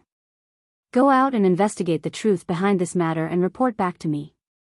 The head of the Nickmon family shouted the order. "Yes, my lord. We will go make the inquiries straight away." The guards stationed in the room immediately ran off to verify the reports. It did not take long for the man to come back to give his report. With a frightened face, he said, "My lord, the news is true. The elder of House Armfield and the elder of House Randall have been poisoned. Their personal guards were too poisoned. Currently, House Armfield and House Randall is investigating the killings." Thunderstruck by this disastrous turn of events, the head of the Nickmon family had originally taken the news to be a rumor and didn't believe it. Now hearing the news from the mouth of his subordinate left him with no other choice but to believe it. Despite it being hard to stomach, he simply couldn't deny it any longer. "Did you personally see the corpses of the two elders?" Lord Nickman's hands clasped tightly onto the soldier's shoulders as if trying to choke out the truth. "Why, yes, my lord. It is absolutely true. We saw the bodies with our own eyes. They were green and dead," the soldier spoke in alarm. Now that two influential people of East Straddle were poisoned by someone, the soldier didn't know what to think. They knew how hard it is to even get near the house compound, let alone kill the elders in their own rooms. The Nickmon family head then waved his hand at the two guards, wordlessly telling them to leave the room. Dazed, the lord broke away from the soldier with an absent-minded look. His Nickmon family was indeed a power within the East Straddle, but there were still plenty of other parties and mercenary groups that were stronger than him. Usually, if elders of rival families get themselves killed, he would laugh in pleasure, but now he couldn't because, before their deaths, he was working with them secretly to bring an ancient artifact that could make the Nickmon family's power skyrocket. Now that the elders were killed, finding the artifact had become harder than ever before. His dreams of rising exponentially in power and status had been dashed, turning into nothing in a single stroke. In other words, the fall of the two elders had meant the chance of the Nickmon family becoming the most powerful significantly fell. When the girl heard the guards, a cold smile appeared on her face. She hated the nobles as much as she hated General Quintus for invading their homeland. As far as she was concerned, the world is better off without these nobles on it. At first, she thought the nobles of outside continents would be different from the southerners, but after being brought to Elon continent by a slave merchant, she realized these cultivating nobles were just as bad as the southern nobles or even worse. Her childhood friend was killed with a single spell for just bumping into a noble 2 years ago. She could still hear her friend scream in agony before turning into nothing but ashes. That noble was none other than the man sitting in front of her. She wanted to burn him, just like he did to her friend. And after killing him, she hoped to grow stronger and save her brothers. If it was 2 years ago, she wouldn't even have thought of saving her brothers as she was just a helpless girl then, but now, she was learning under a Grim Reaper captain. The drastic turn of events had been a huge blow to the development of the Nickmon family, giving the man a tremendous headache. Letting out a heavy sigh, the man walked to his desk. "Girl, fetch me a cup of tea." "Yes, master." The young girl replied before moving to prepare a cup of tea for her master. Then standing behind him, she began to dutifully give him a massage as the man expected from a slave like her. Bringing the cup up to his lips, the lord of the Nickmon family had only just taken a sip from his cup of tea when the young girl began to suddenly radiate murderous intent. A delicate-looking dagger slid into her hand before she ruthlessly stabbed it into the back of him. TSK. Under the unflinching hand of the girl, the dagger buried itself so deeply within the man that not even the blade could be seen. The man let out a pained cry as the cup of tea in his hand fell to the table. He was a man at the core strengthening stage 3 and possessed a quick reflection, but the girl's sudden attempt to take his life caught him off guard. He immediately rose from his chair and backhanded the girl away. She flew across the room before slamming into the wall on the opposite side, but the damage had been done. With a mouthful of blood, the man knew that he had been seriously injured. Pulling out the glowing dagger that had been embedded in his back, the man looked at his slave in disbelief. Bloody bitch. How dare you try to kill your master? Staggering back up, the girl's eyes were flowing with tears as she stared hatefully at the head of the Nickmon family. Clenching her teeth, she angrily replied, You burned my friend alive. I will take revenge for her. Startled, the man threw down the dagger in his hand in outrage. Fucking bitch. Have you gone mad? What in the world are you talking about? By now, the girl had lost all pretense of being the obedient slave she had been pretending to be. Letting out an angry shout, she said, 2 years ago, at the Wheeleg market, you burned a young girl like me alive because she bumped onto you. Ever since that day, I wanted to kill you, burn you alive. A drastic change had overcome the man's face now as he stared gravely at his slave. Soon, his serious expression turned somewhat calm. A cold smile appeared on his face. I didn't think killing a lowly slave would get me stabbed in the neck. I've clearly underestimated you, especially if you were able to carry on for 2 years with such vengeance in your heart without my detection. That in itself is worthy of being called the slave of Nickmon. Although this enchanted dagger could pierce my skin, it's not enough to kill me. Besides, you're not even a cultivator. What other means do you have to kill me? You underestimate me too much. There's no way I'd believe so naively that I could kill you with a single knife. I put some poison in your tea that you just drank. The poison is a dangerous one that will burn your organs within. Nickmon, you cannot escape death today. The girl let out a cold laugh as she spat out her hatred for him. What? You've poisoned my tea? The head of the Nickmon family cried out with terror. Throwing himself at the girl, he roared, hand over the antidote at once. She had been prepared for such an action and training to run for 2 years. The moment he had charged at her, she ran for the door, quickly disappearing from sight. He had not given chase and instead stared venomously in the direction she had disappeared. Angrily, he said, Where did this bitch get this enchanted dagger and such colorless, odorless poison? Asking himself the questions, he hurriedly took out a bottle filled with pills from his space ring. He then swallowed the pills to alleviate the poison or at least half its current progress in his body. After swallowing the pills, the head of the Nickmon family stalked out of his room.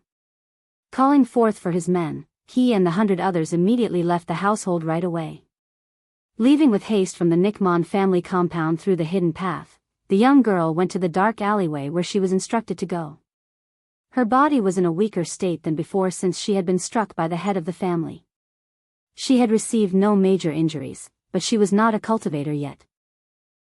Her body was not accustomed to taking such a blow, thus, it heavily impacted her condition, causing her face to pale. Did you get the job done? When she reached the dark alleyway, a voice appeared from behind. She quickly turned behind to see her mentor standing in front of her with a calm smile on his face.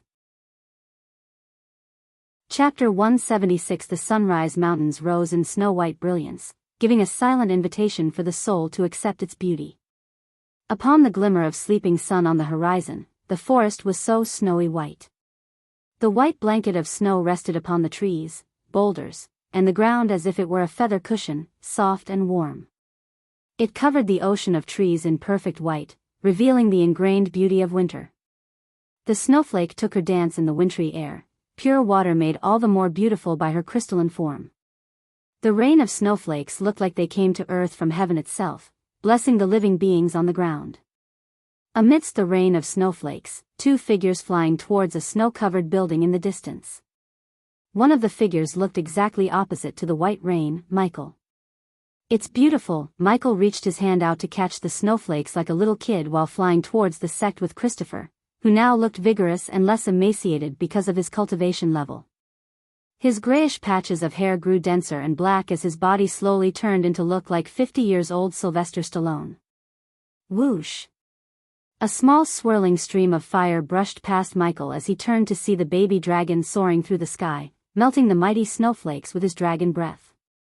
"Save your breath, Dickie," Michael chuckled, expecting a funny reaction from the baby dragon, and as he expected, the baby dragon lunged at him, biting his head like a cute little puppy.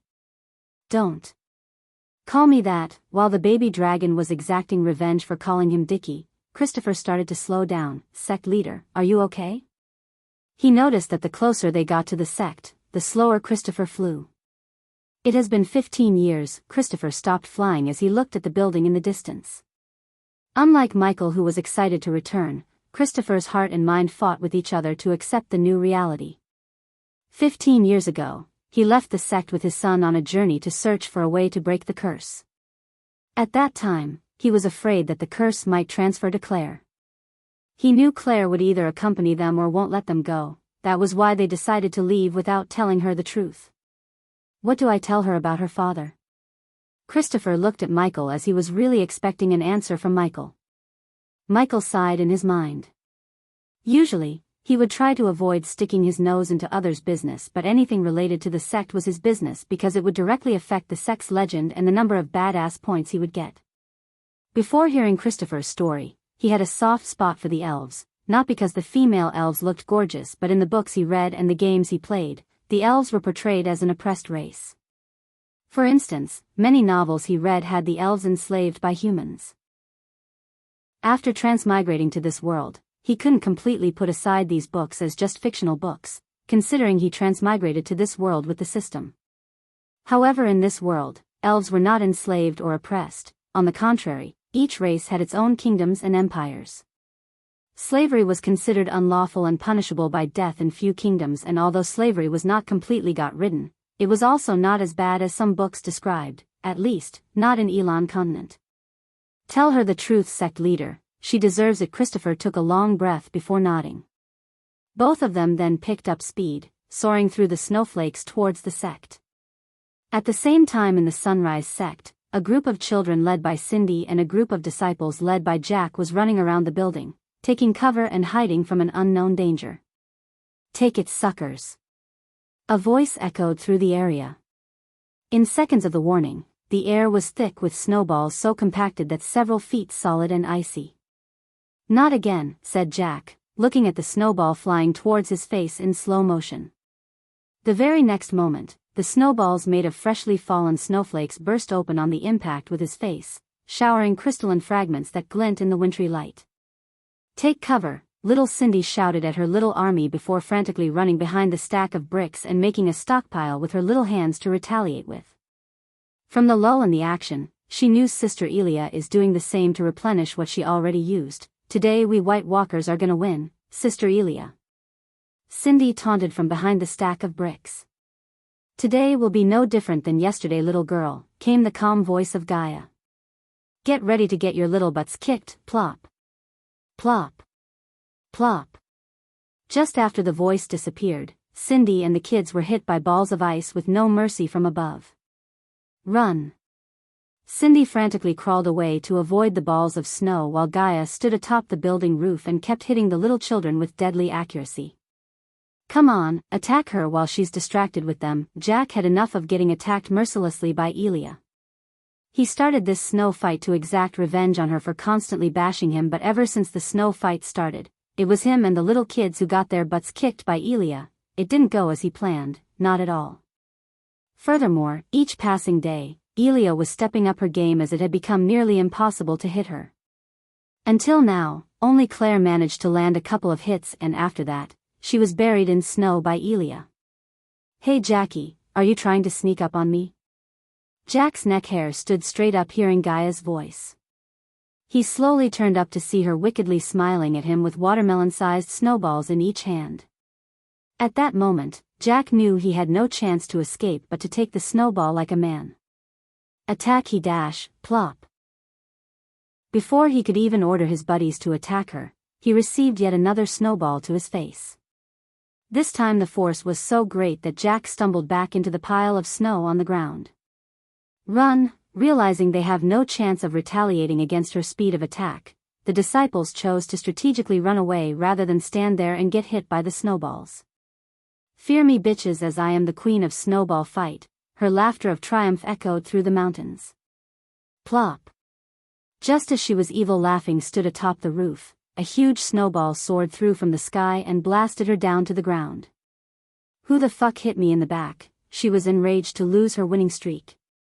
Plus she was stunned at the attack speed. She did not even sense the attack coming. She quickly picked herself from the ground and stared in the direction of the snowball that just hit her down. In the sky, she saw another snowball flying towards her. No you don't. She quickly dodged out the snowball's way before it hit the ground where she was a second ago. Attack!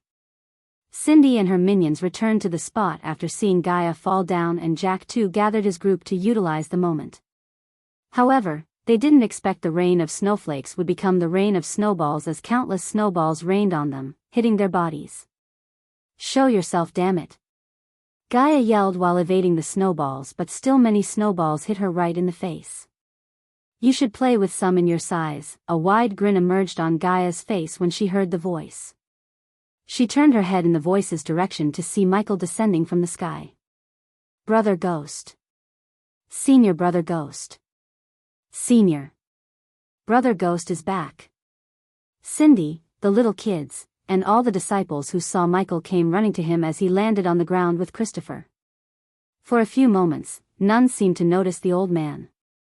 Just as they were running to Michael, the baby dragon descended on Michael's shoulder, gracefully flapping his wings. Ghost, Gaia approached, locking her eyes with Michael and the baby dragon.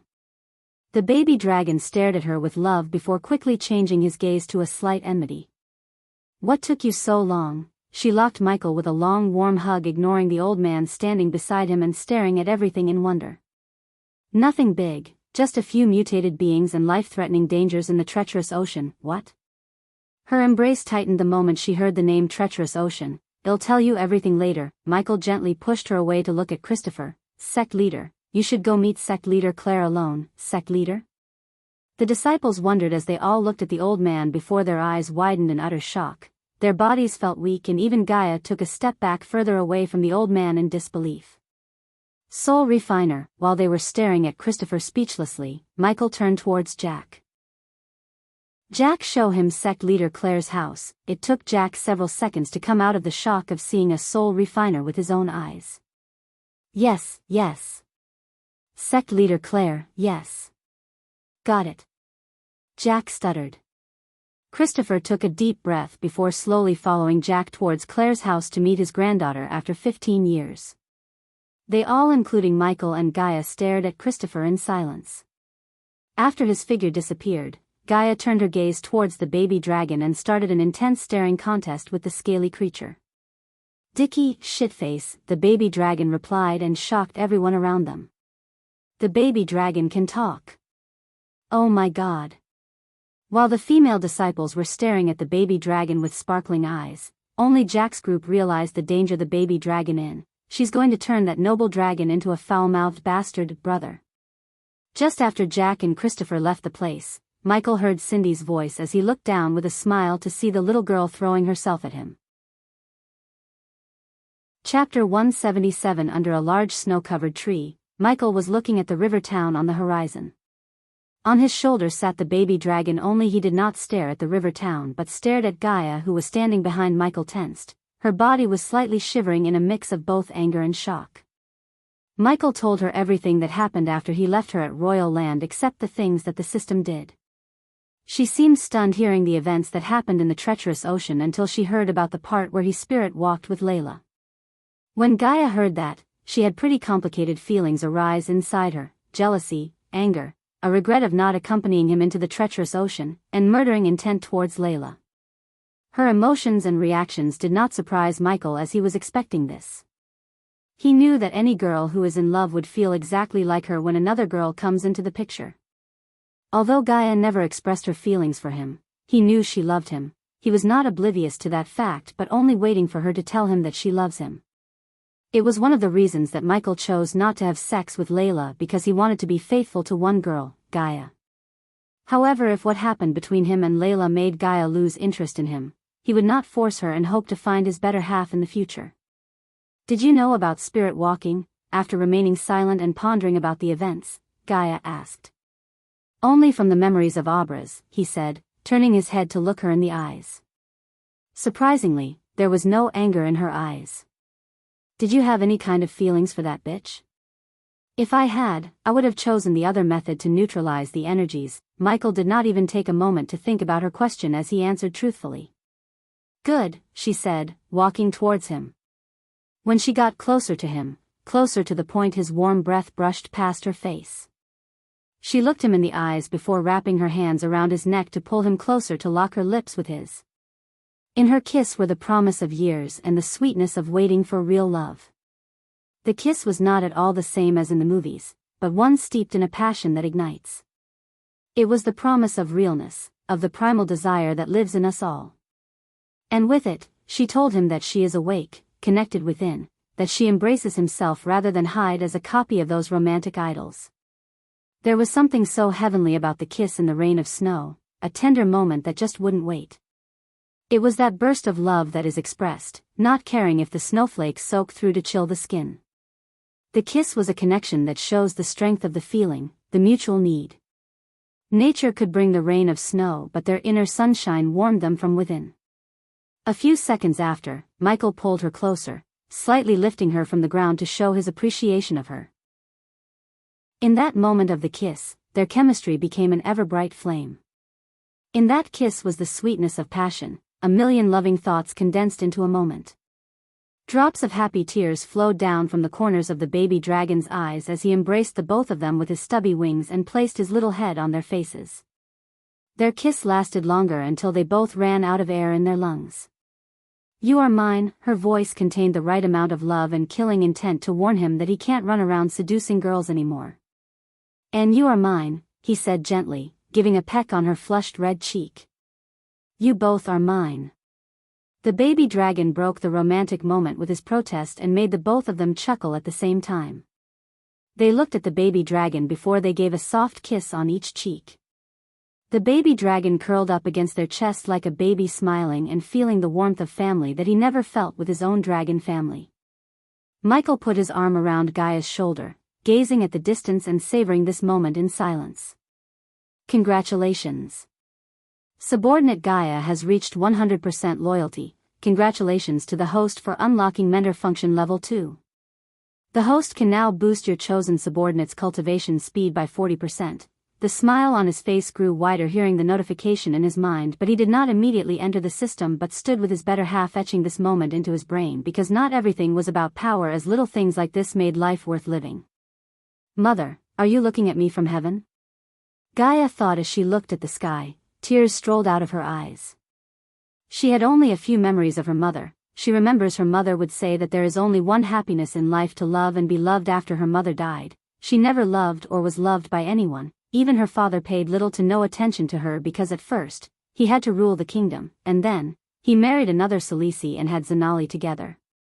A few weeks after he met Gaia, even without him knowing, he started to care for her as Abra's soul brought back the real Michael beneath the cold, uncaring shield that he erupted to protect himself from getting hurt again after what happened to the orphanage he cared for. His caring for her changed Gaia from within and made her feel what it's like to be cared for and loved.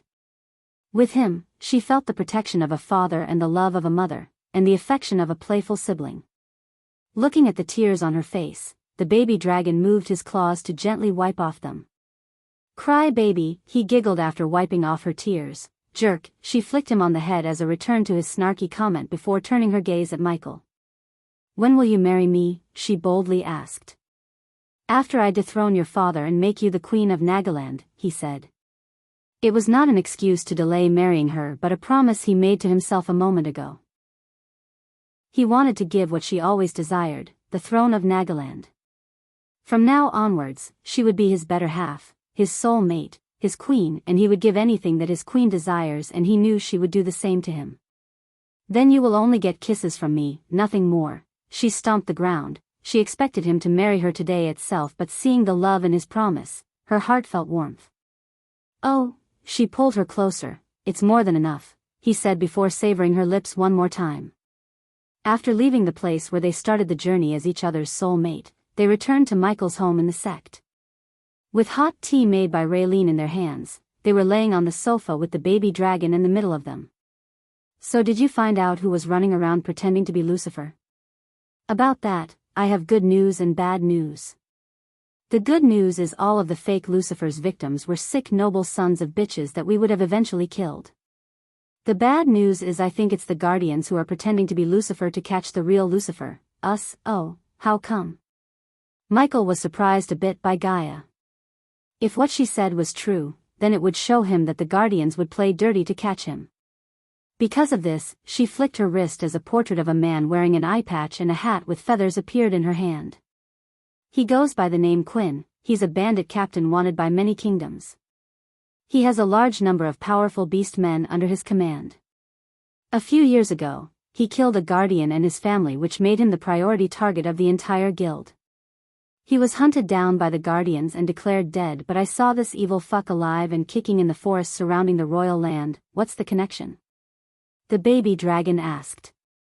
Michael told the baby dragon about his Lucifer persona and everything related to the Dark Lord, as the baby dragon had to know to help Michael in the future. Those nobles who got killed by the fake Lucifer, they weren't killed in the royal land as the Guardians and the church is claiming. They were all killed during their travels after Michael left the royal land searching for the doctor. Gaia discreetly collected information about the killings. While she was gathering information, she learned about the security that the nobles had and wondered how did the fake Lucifer manage to kill them, deceiving all the guards and security measures. And her question was answered when she learned about each noble's schedule before they died through various means such as bribing and torturing the servants of the dead nobles without revealing her face. She found out that all the victims had two things in common. One, that all of them were killed after they traveled outside the kingdom and guessed only their bodies were brought down to royal land to display to the people. Second, they had all done some evil deeds that deserve nothing more than a gruesome death. She then immediately collected information to form a list of potential victims of fake Lucifer and learn about their schedule. With this information, she identified one possible victim, the cousin of Minister Jerdy. And that's where things got interesting. Chapter 178. Since Jerdy's cousin and his wife did some fucked up shit as well as they had to leave the kingdom to attend a gala at Kethen, I guessed they would be the next target. Then, I followed them, but not before taking that camera thingy we were using to monitor Delar, as I had a feeling I might need that. Just like I guessed, when their carriage was passing through the forest, they were attacked by a group of highly trained beast men. "How high?" Michael asked. Jerdy's cousin had 4 level 10 and 10 level 7 core formation warriors, but it only took 3 level 8 core formation beastmen to take them down in just 40 seconds. "They came, attacked, and disappeared just like that," Gaia said, snapping. Michael's brows raised slightly hearing Gaia. Even 3 of him couldn't take 14 core formation warriors under 40 seconds as the beastmen did, according to Gaia. "What happened next?" the baby dragon asked her curiously. "What do you think?"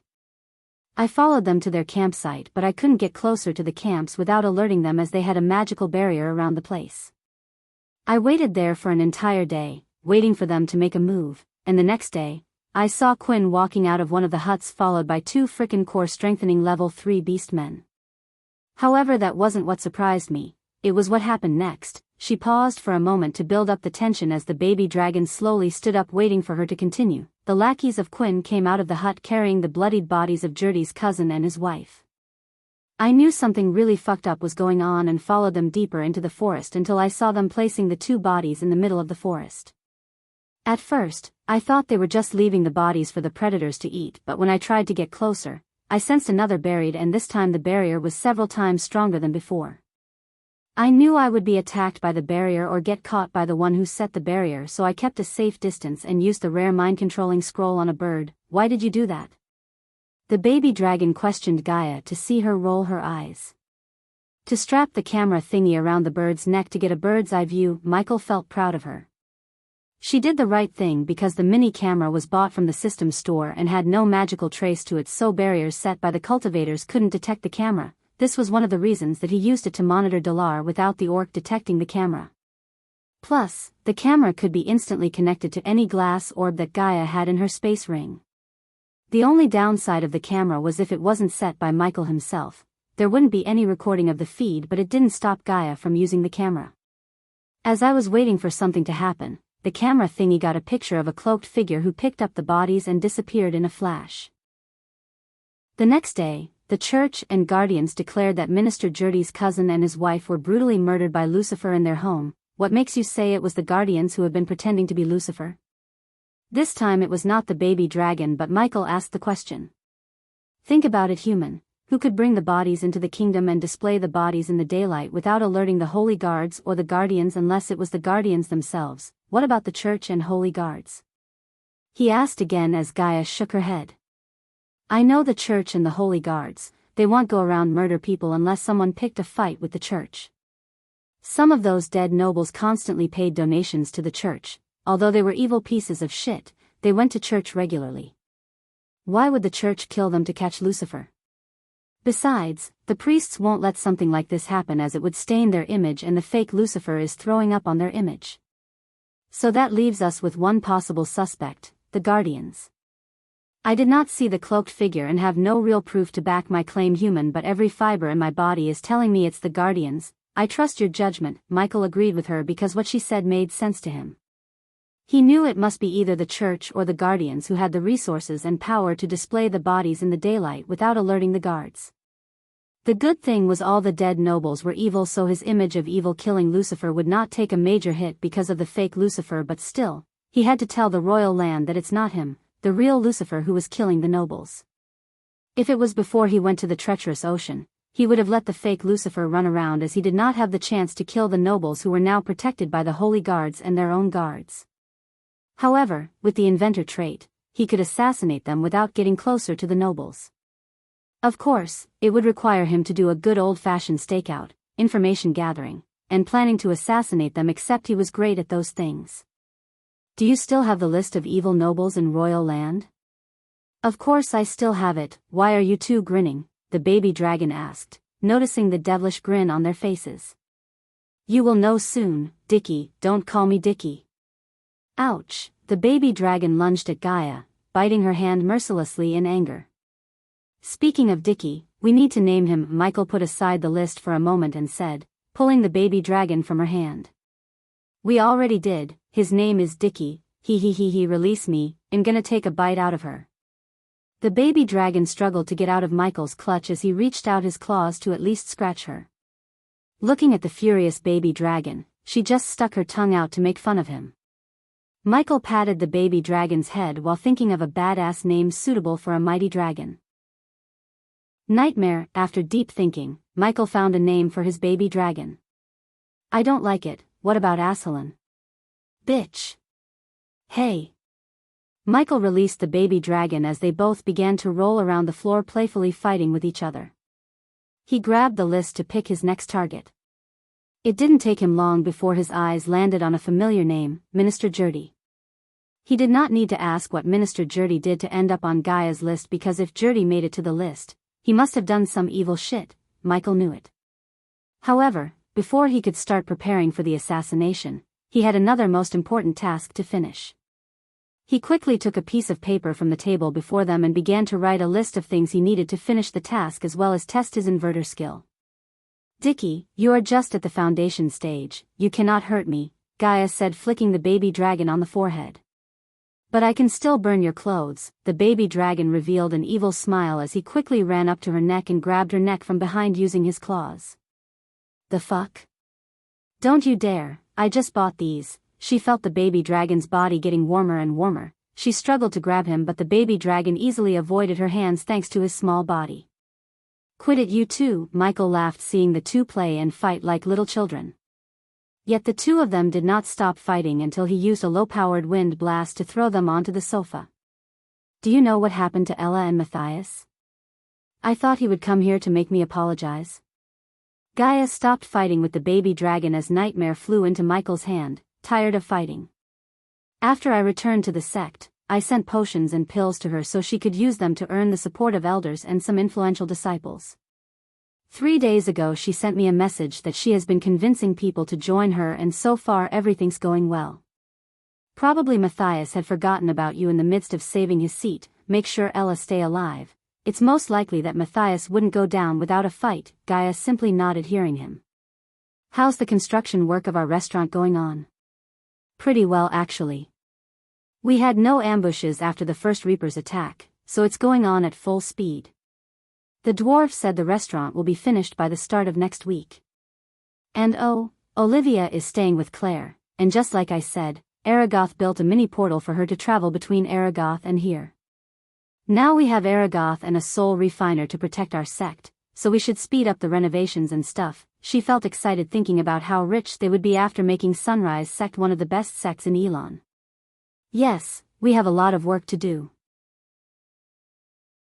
Chapter 179. After leaving the warmth of the house, he stepped outside into the bone-chilling cold and saw Cindy and her group making a snowman. When the little girl saw him, she dropped the snow in her hand, running towards him. As usual, she threw herself with utmost trust that he would catch her. You gained some weight, Cindy. I can barely lift you. Michael pretended to be struggling as the little girl laughed. I've grown stronger. Teacher Claire said I would soon reach the foundation stage. She flexed her biceps before locking her gaze with the baby dragon. Her eyes sparkled as she reached her hands out to grab Nightmare. Brother, can I please hug him? She pleaded to Michael, seeing Nightmare swiftly avoiding her little hands. Come on, Nightmare, don't disappoint a cute little fudge like Cindy. Yeah, be a good pet, he. Gaia chuckled, embarrassing Nightmare, but before he could do or say anything, Michael gently grabbed the little dragon and handed him over to Cindy. He's Susukuyudi. Cindy squeezed him against her chest, showering Nightmare with kisses. Come on, little human, stop it. But no matter how hard he protested, Cindy did not stop kissing him. Who would have thought a terrifying dragon would be showered with kisses by a little girl? Nightmare pleadingly looked at Michael, asking him wordlessly to save him from this embarrassment. However, this scene was too cute for Michael to stop. He just carried Cindy in his arms, walking towards the herbal garden to plant the new rare herbs he picked from the treacherous ocean. On his way to the herbal garden, he noticed the renovation work was 70% completed and ready to move on to constructing new buildings. A couple of disciples ran through the snow carrying firewood from the nearby forest to their student quarters. How you doing, senior? Greetings, Sister Elia. Hiya, Cindy. The disciples happily greeted them before continuing their work. None of them seemed to notice Michael's cultivation level though, or they would have freaked out immediately. He noticed the disciples weren't wearing suitable clothes for winter but wearing their usual uniforms.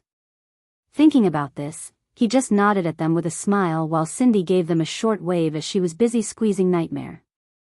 After strolling through the snow, Michael came to his herbal garden where a group of disciples shoveled the snow from the garden under the supervision of Elder Reiner. Just like the disciples he met before, the disciples who were working in the garden too did not wear winter clothes, and even Elder Reiner wore normal clothes. Although a cultivator could use arch energy to keep the body temperature unchanged, it was a waste of energy to constantly use it to keep the body warm rather than just simply wearing suitable clothes. Even Michael felt it would be a waste of energy to keep his body warm using arch energy rather than wearing winter clothes. Yet until he could actually buy some winter clothes, he had no choice but to use arch energy so he wouldn't freeze to death in this climate. Ghost, you're back. I heard what happened to the baby dragon. Is he all right now? Elder Reiner's eyes were filled with concern and worry. He quickly placed his palm on the baby dragon's head like he's checking the baby dragon's body temperature. Humans, save me. Elder Reiner took back his hand in lightning fast and stared at the baby dragon, trembling in shock. So it's true, even the baby dragons can communicate using human tongue. Of course I can talk, now help me, human. Nightmare tried to get out of Cindy's clutches by asking Elder Reiner to save him. Come here, little fellow, let me hug him just a little more. Nightmare sighed in relief, but to his shock, Elder Reiner too acted like Cindy, squeezing him before kissing him on the forehead. What is with you humans, squeezing me? Elder Reiner, I bought some new herbs, how about we plant them now? Really? Here, take him. Elder Reiner's face brightened up in excitement.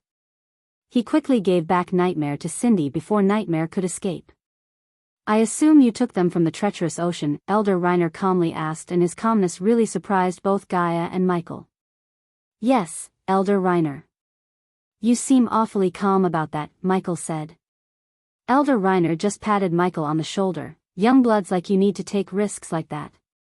Besides, I knew you would survive that place. It was a breath of fresh air for Michael to see Elder Reiner act so calm even after hearing that he went to the treacherous ocean. The vote of confidence made Michael like Elder Reiner more than the other elders. Elder Reiner, where are the other elders? And have you seen Claire?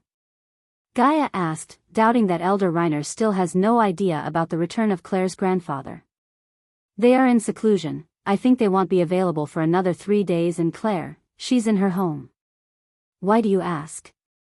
Because the previous sect leader, Christopher Marigold, is not dead and he's with sect leader Claire right now. Elder Reiner halted his steps as a sliver of cold chill ran through his spine. His usual smile instantly vanished from his face and replaced by a mix of complicated emotions.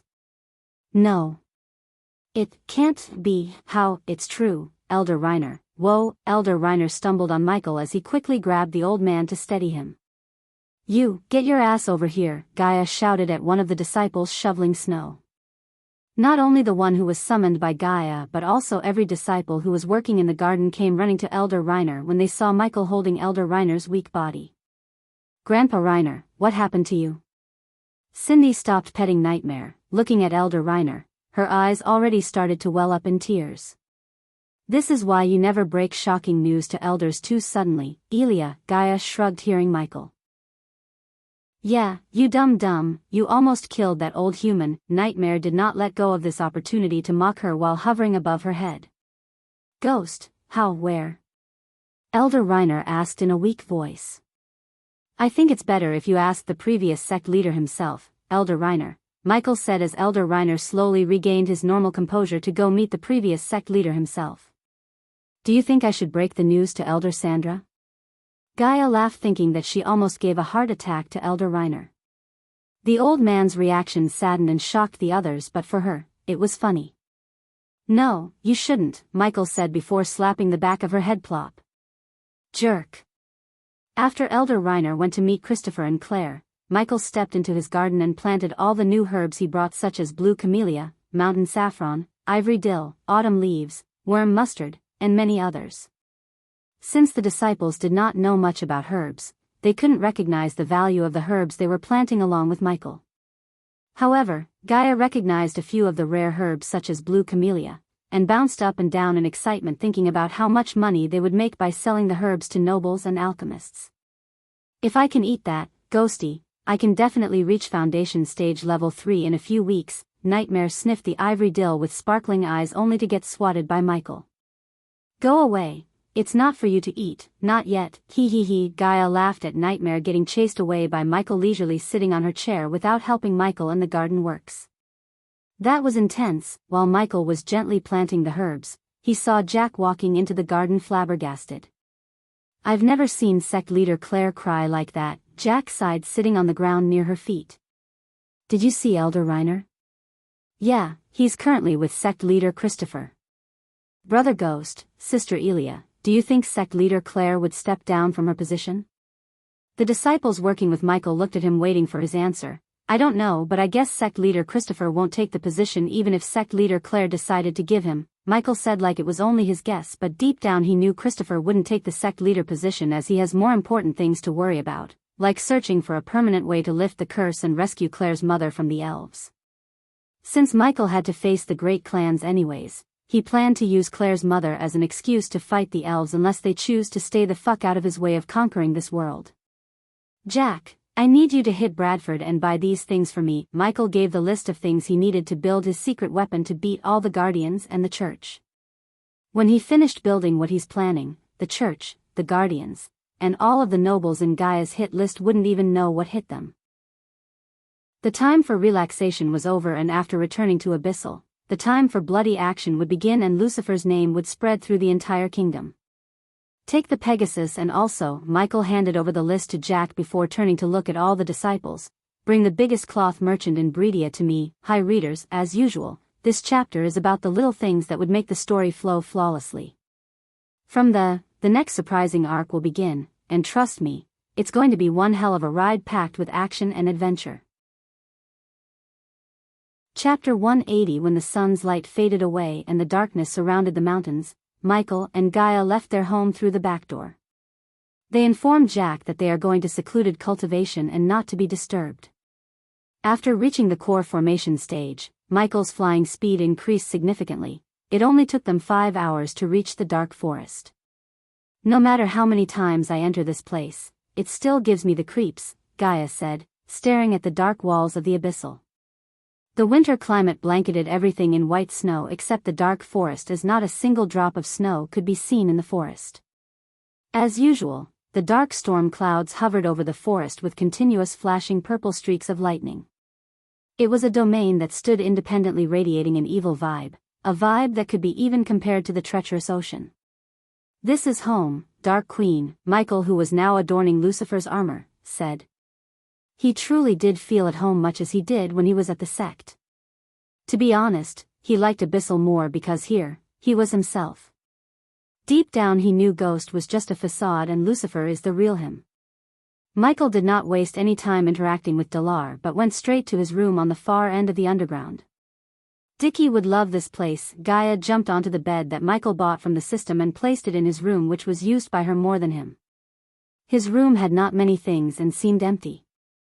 Only a few things occupied the space, such as a large table and a comfy chair, 2 6-feet-tall book racks, and a spacious fancy black bed. "We can't bring him here. Anyone with half a brain could connect Nightmare to Ghost and guess Ghost is Lucifer," Michael said, sitting before the large table to build things. Leisurely supporting her head using her hand, Gaia stared curiously at him to see what he was up to. Michael willed the system to take out the things Jack bought for him. Soon afterward, on the table appeared a stack of mirrors. Each individual mirror was the size of a 24-inch monitor. "What do you want to do with all these mirrors? See yourself from various angles?" Gaia chuckled. "We are going to see the entire Breedia." Behind the black mask, Gaia was stunned to hear his words. She quickly stood up and came closer to see him applying a grayish glue-like substance on one side of the mirrors. "Let me help too," she said, taking another brush from the table to apply the grayish substance on the mirrors just like he does. "What do you mean by seeing the entire Breedia while applying the glue?" Gaia asked Michael. "It's easier to show than explain." Michael continued to apply the glue. After a few minutes, Michael used the arch energy to lift the mirrors before placing them one after another on the wall before him. In just a few seconds, the entire wall was filled with mirrors and reflected nothing but the images of Gaia and Michael. "Now what?" "Now I'm going to build an army of spies." Gaia's face was full of wonder and confusion, but before she could ask a question, she saw him take out a big chunk of metal ore, cogs, and gears, and quite a few other items. Junk metal. In a single glance at the metal ore, she identified it as the junk metal. She took the metal ore in her hands, staring at Michael wordlessly, asking him why did he buy this ore of useless metal. "Why do you call this a junk metal?" "Because it has no arch energy radiation," Michael asked without showing any emotions, but inside, he was laughing at the people of this world, thinking about their ignorance. Duh, the junk metal, as its name suggests, had no use whatsoever because unlike everything in this world that radiates at least a bit of arch energy, the junk metal did not have the ability to contain arch energy. Since it contained no arch energy, the bond between the molecules was extremely weak for a metal. In other words, it did not possess the strength of an average metal, and it was barely considered as a metal in this world. "Tell me how the defense spells and arrays work." "Why?" "You already know that, just enlighten me." One could see her roll her eyes if it wasn't for the mask, yet she sighed and explained to him. "It's simple actually. The defense security spells and arrays work by detecting the concentration of arch energy. For instance, a rare security array would usually detect anyone at or above the body strengthening stage except the people who have the mark that prevent array or spells from activating. As for the lifeless things, the array or spell would remember everything around its effective area when it was initially cast, and if something new entered its space, it would identify the thing as an unknown object and activate the countermeasures as well as inform the one who cast the spell and guards." Her words reminded Michael of his previous life. As an assassin, he often had to deal with security technologies like motion sensors, security cameras, heat sensors, and many more. In a sense, these security arrays and defense spells were the same but extremely deadlier and effective than the security on Earth. In this world, a cultivator radiated arch energy, and no matter how powerful a cultivator becomes, one could never stop the arch energy radiating from the body. In fact, the more powerful one becomes, the more the arch energy she would radiate. As Gaia explained, the arrays and spells work by detecting the arch energy radiated from the body or a thing. This was why the assassins or thieves in this world had a hard time infiltrating and killing high-profile targets like the king or ministers, and often tried to kill the targets outside their stronghold. Since the spell or the array would activate in a very short amount of time, even killing the target from a distance using a powerful bow was not an option for assassins in this world. Now tell me, if I throw this junk metal into a security array, do you think it would activate the array? Of course not. And do you think someone hasn't tried making an arrow out of the junk metal and killing someone from a distance? Gaia asked, emphasizing the word you. Michael just calmly shook his head. Of course, he knew someone might have tried to use this junk metal's trait to break the security spells or array. However, they did not have a system and an inventor trait to breach the security. Just watch. Anticipation made Gaia jump on the table and sit there staring at what he's doing. Before starting to build his army of spies, he took a 1 feet long tubular metal and a few other parts that had runes on them. Most of these parts were used to assemble magical objects such as carriages, weapons, and tools used by people of various professions. Therefore, he could directly buy the parts rather than custom building them. After looking at him assembling the parts and gluing them together, she saw him taking the junk metal ore and placing them before him. Under Gaia's gaze, Michael gently caressed the long metal tube in his hand. It resembled the shape of a ballpoint pen, only it was 1 foot long and had a diameter of 3 inches. Let's see. Ignitia, holding the pointy end of the metal tube at the junk metal, Michael cast Ignitia as a bolt of lightning went straight into the metal tube. Wow! Gaia's eyes immediately widened in shock and surprise, seeing a bright blue color light appear out of the metal tube's point end, forming a hole in the metal ore. What is this? Gaia asked curiously. This was the first time she saw a light cutting metal with this precision and ease. Normally, she knew the blacksmiths would heat the metal using various means before cutting them, and even though it was a weak junk metal, Gaia could tell the heat coming from the blue light could easily cut many strong metals such as iron, silver, and gold.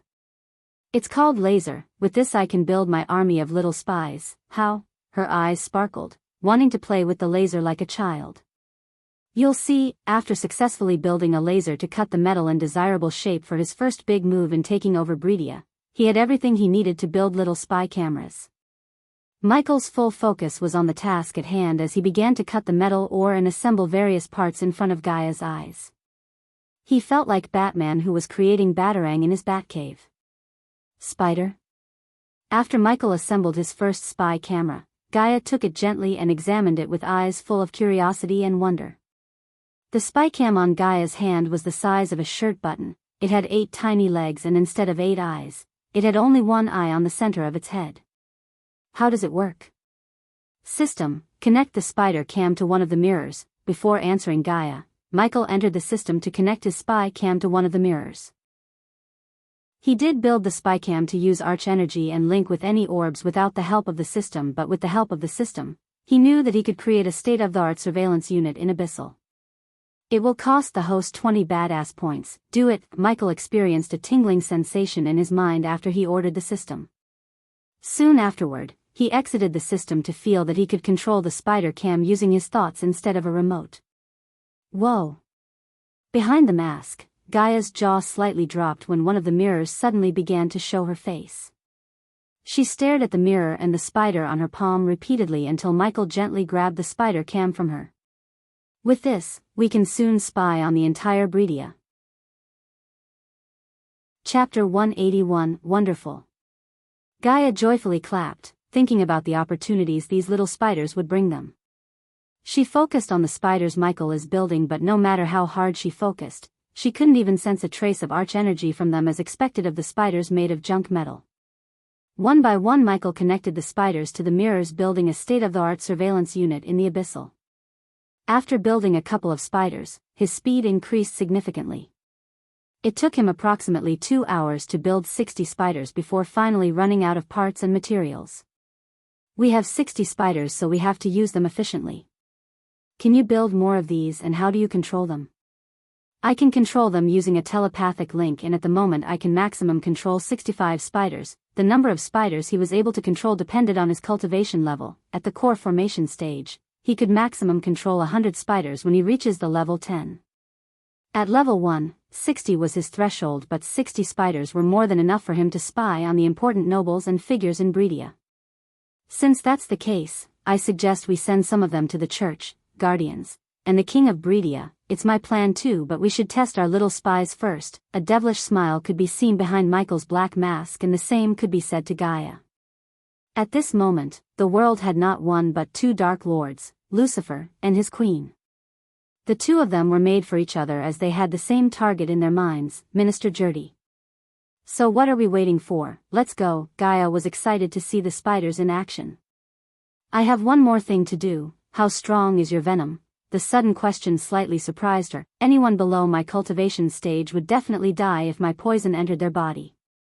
The weaker they are, the faster they die. What about the people above your cultivation stage? Core strengthening stage beings will be weakened instantly and would die in a few days if they don't take an antidote or a potion to counteract the poison. I'm not completely sure of what will be the effects to anyone above the core strengthening stage. Michael heard what she heard silently before taking out a vial and a few herbs he picked from the treacherous ocean and the sky garden from his space ring. Spit it out, okay, plop. Michael lightly slapped the back of her head when she was about to spit saliva into the vial instead of the poison. Why did you do that? Spit your poison, not your saliva. She punched him the shoulder and said, next time use the word poison, you dumb fuck. Oh, I'm a dumb fuck?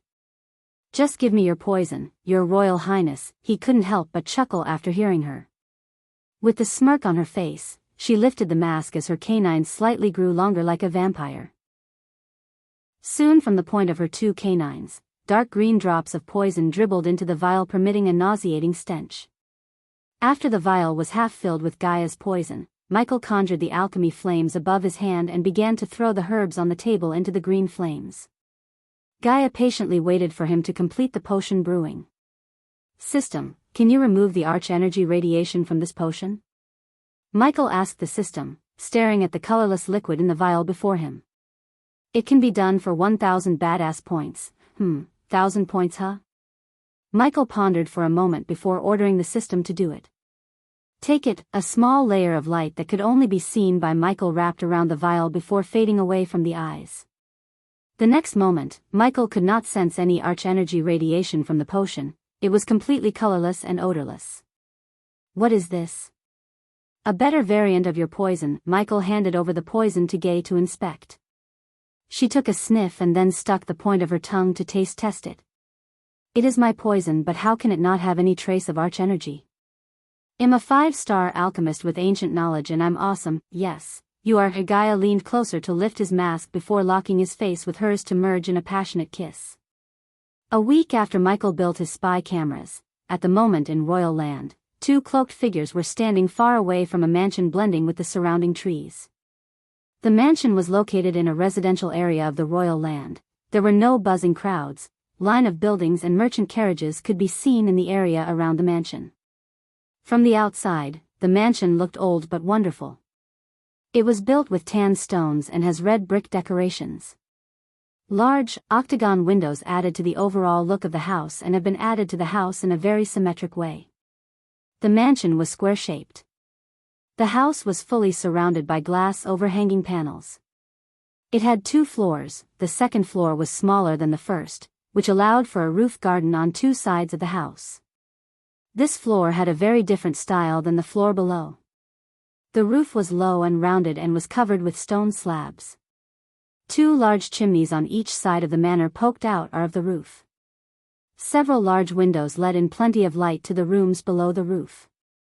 The manor itself was surrounded by a gorgeous garden, including hanging grapevines, a pagoda, a pond, and many different flowers. On top of the beautiful garden, the manor was filled with soldiers in iron armor, people with staff, and archers. Despite the heavy snowfall and the cold, the soldiers did not seem to slack off. the patrolling units were strolling through the knee-high snow without getting tired. There was only one road that came out of the main gate, and except for a group of soldiers who were patrolling, there were no carriages or people could be seen traveling on the road. The two figures who were looking at the manor from the distance wore simple tunics. They did not stand out much, and anyone who saw them would think they were just resting under the shade of trees. Besides the two cloaked figures, there were a couple of travelers and merchants who were resting before campfires to escape the cold of the winter. Time to let the spiders out the bag. One of the cloaked figures took a small pouch from their pocket and opened the pouch as several little spiders in various colors jumped out of the pouch. Soon the spiders changed their colors to blend in with the environment like a chameleon. Some spiders on the ground changed their colors to snow white, while those that were on the grass changed their color to green. "Creepy, but I like them," the other cloaked figure said in a feminine voice. Obviously, these two figures were Michael and Gaia, who spent a week flying to Royal Land from the dark forest. Since they were here to spy and kill Gertie, they changed their appearance by changing their clothes and the color of their hair using a simple potion brewed by Michael. "Let's head back to the tavern and monitor the spiders from there." Michael paid for a room in a tavern nearest to Gertie's manor. After moving the spiders into the pile of snow on the road to the manor, Michael and Gaia began to walk in the direction of the tavern. The streets before Michael was blanketed with snow, but it did not seem to stop the people from coming out of their homes. He saw many fancy carriages running through the streets, while people wearing fur-covered winter clothes strolling through the snow to their work. It took Michael a few minutes of walking to exit the residential area and enter the town square, where he saw the handiwork of fake Lucifer a few weeks ago when he was at Royal Land. Michael and Gaia did not spend much time on the crime scene. They swiftly went to the tavern and entered their room without socializing with the crowd in the tavern. Their room was just like any other room in a tavern. It had a bed, a table, and a chair, but the room was cleaner than the tavern he used to stay in the river town. Shut the door. While Michael was placing the orbs on the table, Gaia used arch energy to keep the door shut and prevent anyone from eavesdropping from the adjacent rooms. "Let's see." Michael closed his eyes to connect the 10 spiders he dropped from the pouch to the orbs before him. Soon afterward, each orb showed the scenery of snow and a mansion in the distance. Michael began to control the spiders from his room. "Damn snow. It makes patrolling so tiring. Shut up and do your job. We will be hanged to death if something happens to Minister Gertie." While the spiders passing the patrolling soldiers, Michael heard their conversation through the orbs. "Lucifer really fucked up Jared Gertie and his wife. I hate to say, but they deserved it after what they did to the Southerner slaves. Why are you shedding tears for Southerners? Those weaklings wouldn't be in this position if they were blessed with the ability to cultivate." "Don't be an asshole, Liam. Imagine that if you were sent to another continent as a slave. That's a worse fate one could have. Minister Gertie is one sick bastard for in the trade for Southern slaves." Michael hid the spiders in the snow to listen to the soldiers as they continued. "Shoo. Are you planning to get killed? Even the Guardians or the King have no problem with importing Southern slaves. What a bunch of hypocrites. As long as the slaves from the Southern continent, the Guardians are fine with it, huh?" Michael snickered. The more he learned about the Guardians, the more he realized that the Guardians are not what most people think they are. Finally done with all the info fillers for this arc. From the Expect the Badass Action of Lucifer. Chapter 182, Fuck. I'm freezing. I cannot stand this. I'm going to use arch energy to warm myself. Inside Gertie's manor, one of the soldiers patrolling through the corridors complained to his colleague. "Keep it together, man. The captain ordered us not to waste energy warming ourselves." The soldier who complained reluctantly nodded, rubbing his hands together. "Gary, that lucky bastard was assigned to the hall where they have that cozy fireplace. Why didn't someone build a fireplace here?" "Fireplace in a corridor near the servants' latrine. Yeah, a great idea," the guard replied with a voice overflowing with sarcasm. Creak. What is that? The two soldiers immediately stopped their chatter when they heard a creak coming from above them. Their bodies tensed as their gripes on their spears tightened. Squeak, squeak. Shortly, they heard the squealing sound of a rat. "It must be a damn rat. Shit, I nearly wet my pants," the soldier who was complaining about the fireplace said, letting out a breath of a sigh. "Hey, it's time. Look normal," the soldier said, suddenly standing straight without leaning on the wall behind him. The other one also did the same and quickly hid the discomfort of the cold from his face. A few minutes after they were standing straight, a group of 3 people in full iron plate and chainmail walked towards them from the far end of the corridor. The 2 soldiers felt the cold in the area disappear as an overwhelming pressure made their breathing heavy. When the trio of iron-plated warriors got closer to the 2 guards, they stared at the 2 guards and the area for a moment before walking away from them. Only when the trio disappeared from their sight, the 2 soldiers could breathe normally. Just their presence is enough to make breathing hard. No shit, they are core formation level 10 warriors. What do you expect? Creak. It's that damn rat AG. Before the soldier could finish his sentence, a figure leaped down from above through the ceiling and stuck a dagger into the soldier's throat. The figure did not give the time for the other soldier to react. In lightning fast, the figure took out the bloodied dagger from the soldier's throat and stabbed the other one straight through the eye, ending his life swiftly. After ending the 2 soldiers' lives, the figure dragged their bodies quickly into the latrine behind. The figure then pulled away the dark clothes as the pool of blood on the ground reflected an image of a young girl with brown hair. I hope this is the last time I have to kill. Arya stared at the 2 dead bodies in the ground with eyes full of pity. She then walked out of the latrine before sticking an out-of-order sign on the door. It had been 4 years since she became an apprentice of a grim reaper called Dagger. He was not only her mentor but also her master, the one who holds absolute power over her. In simple words, she was his slave. Unlike many other masters, he gave Arya a way to earn her freedom, which was to kill his targets for him, and eventually, he would release her from the slave bond. Although he did not tell how many people she had to kill, it was still better than having no hope to get her freedom back. Plus, the fire of vengeance inside her made her do anything to kill General Quintus, who invaded their homeland and captured her brothers as slaves. She never wanted any of this but to rescue her brothers. She needed to become strong, and from what she heard from Dagger, she was blessed with a godly ability that let her completely mask the arch energy radiating from her body, which would prevent the cultivators and arrays from detecting her. She still had much to learn about this ability and use it to its maximum potential. According to Dagger, Jurdy was running a slave mine in Kethen and said killing Jurdy would save hundreds of Southerners from becoming slaves in the Elon continent. Thinking about the slave traders, the flames of anger burned hotter inside her heart. With a cold killing intent in her eyes, she navigated through the corridors to Minister Jurdy's room. Get ready to go to hell, Minister Jurdy. When she came before a 6-foot dual door that had the words Minister Jurdy in delicate carving, she mumbled under her breath with a wicked smile on her face. 3 minutes, reminding herself the remaining time before the next group of holy guards came to guard the room. She knocked on the door before taking out a vial from her chest pocket in the maid outfit she's wearing. Who is that? A calm voice sounded from the other side of the door. My lord, Lord Rickman sent me here with the potion you asked him to get. Oh? Come in. Hiding the expression of disgust from her face, Arya opened the door to see an old man with shoulder-length white hair standing before a window. The old man turned his gaze away from the windows with a kind smile. If one did not know about the true nature of the old man, they wouldn't think of him as the notorious slave trader and a man who loved to abuse young slaves on a daily basis. The kind smile on his face even made Arya wonder if this really Minister Jurdy she read about in a file Dagger gave her. Give me the potion. However, her doubt disappeared when she saw the kind smile turning into a wicked smile looking at the sky blue potion in her hands.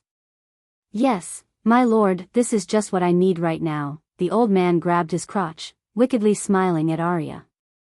If Michael was, he would have recognized the potion. It was the potion that most of the old men at his age desire. The lizard's dream, which was used to temporarily cure erectile dysfunction and increase stamina. This potion would give him the ability to wash away the sorrow of losing his cousin. He had to pay a hefty sum to get his hands on the potion. Rickman, you bastard, you really know what I want. Minister Jurdy took the potion from Arya's hands like it was his baby before staring at her from head to toe. Come closer, darling. Taking a long sniff at the potion, the old man called her. Yes, my lord. She wished she could just kill him here and now, but Dagger ordered her to kidnap Minister Jurdy with the help of a teleportation scroll. However, it didn't mean she cannot stab him in the gut, avoiding his organs to vent her anger. Do you want me to undress you, my lord? She caressed the old man's thighs with her fingers. And just when Minister Jurdy was about to swallow the potion, Arya punched him in the balls. Dash! The old man wanted to scream, but Arya punched him in the throat in a blink of an eye, shutting the old man's cry. After what happened with Nickmon family head, she did not dare to waste any time as she quickly retrieved the teleportation scroll from her space ring. The moment after she tore the teleportation array, a golden light wrapped both Arya and Jurdy before disappearing along with them. However, in the heat of the moment, Arya failed to notice a small spider on Jurdy's shoulder. Somewhere far away from the royal land, Arya and Minister Jurdy appeared in the middle of a room. The room was decorated with cobwebs and dust. Arya could only see trees through the broken windows. "Welcome to nowhere, Minister Jurdy, he. From the dark shadows of the room, a tall figure emerged to greet Arya and Jurdy.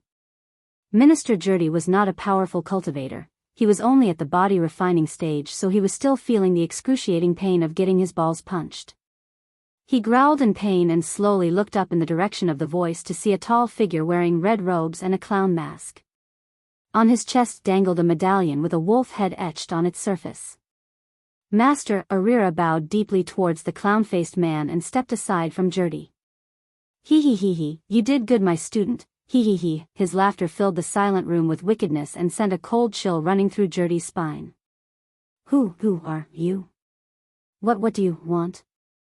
Images of his cousin's body and the victims of Lucifer flashed across his mind, making him think the clown is the infamous Lucifer. Are you Lucifer? Jurdy crawled back in fear. He, Lucifer? Me?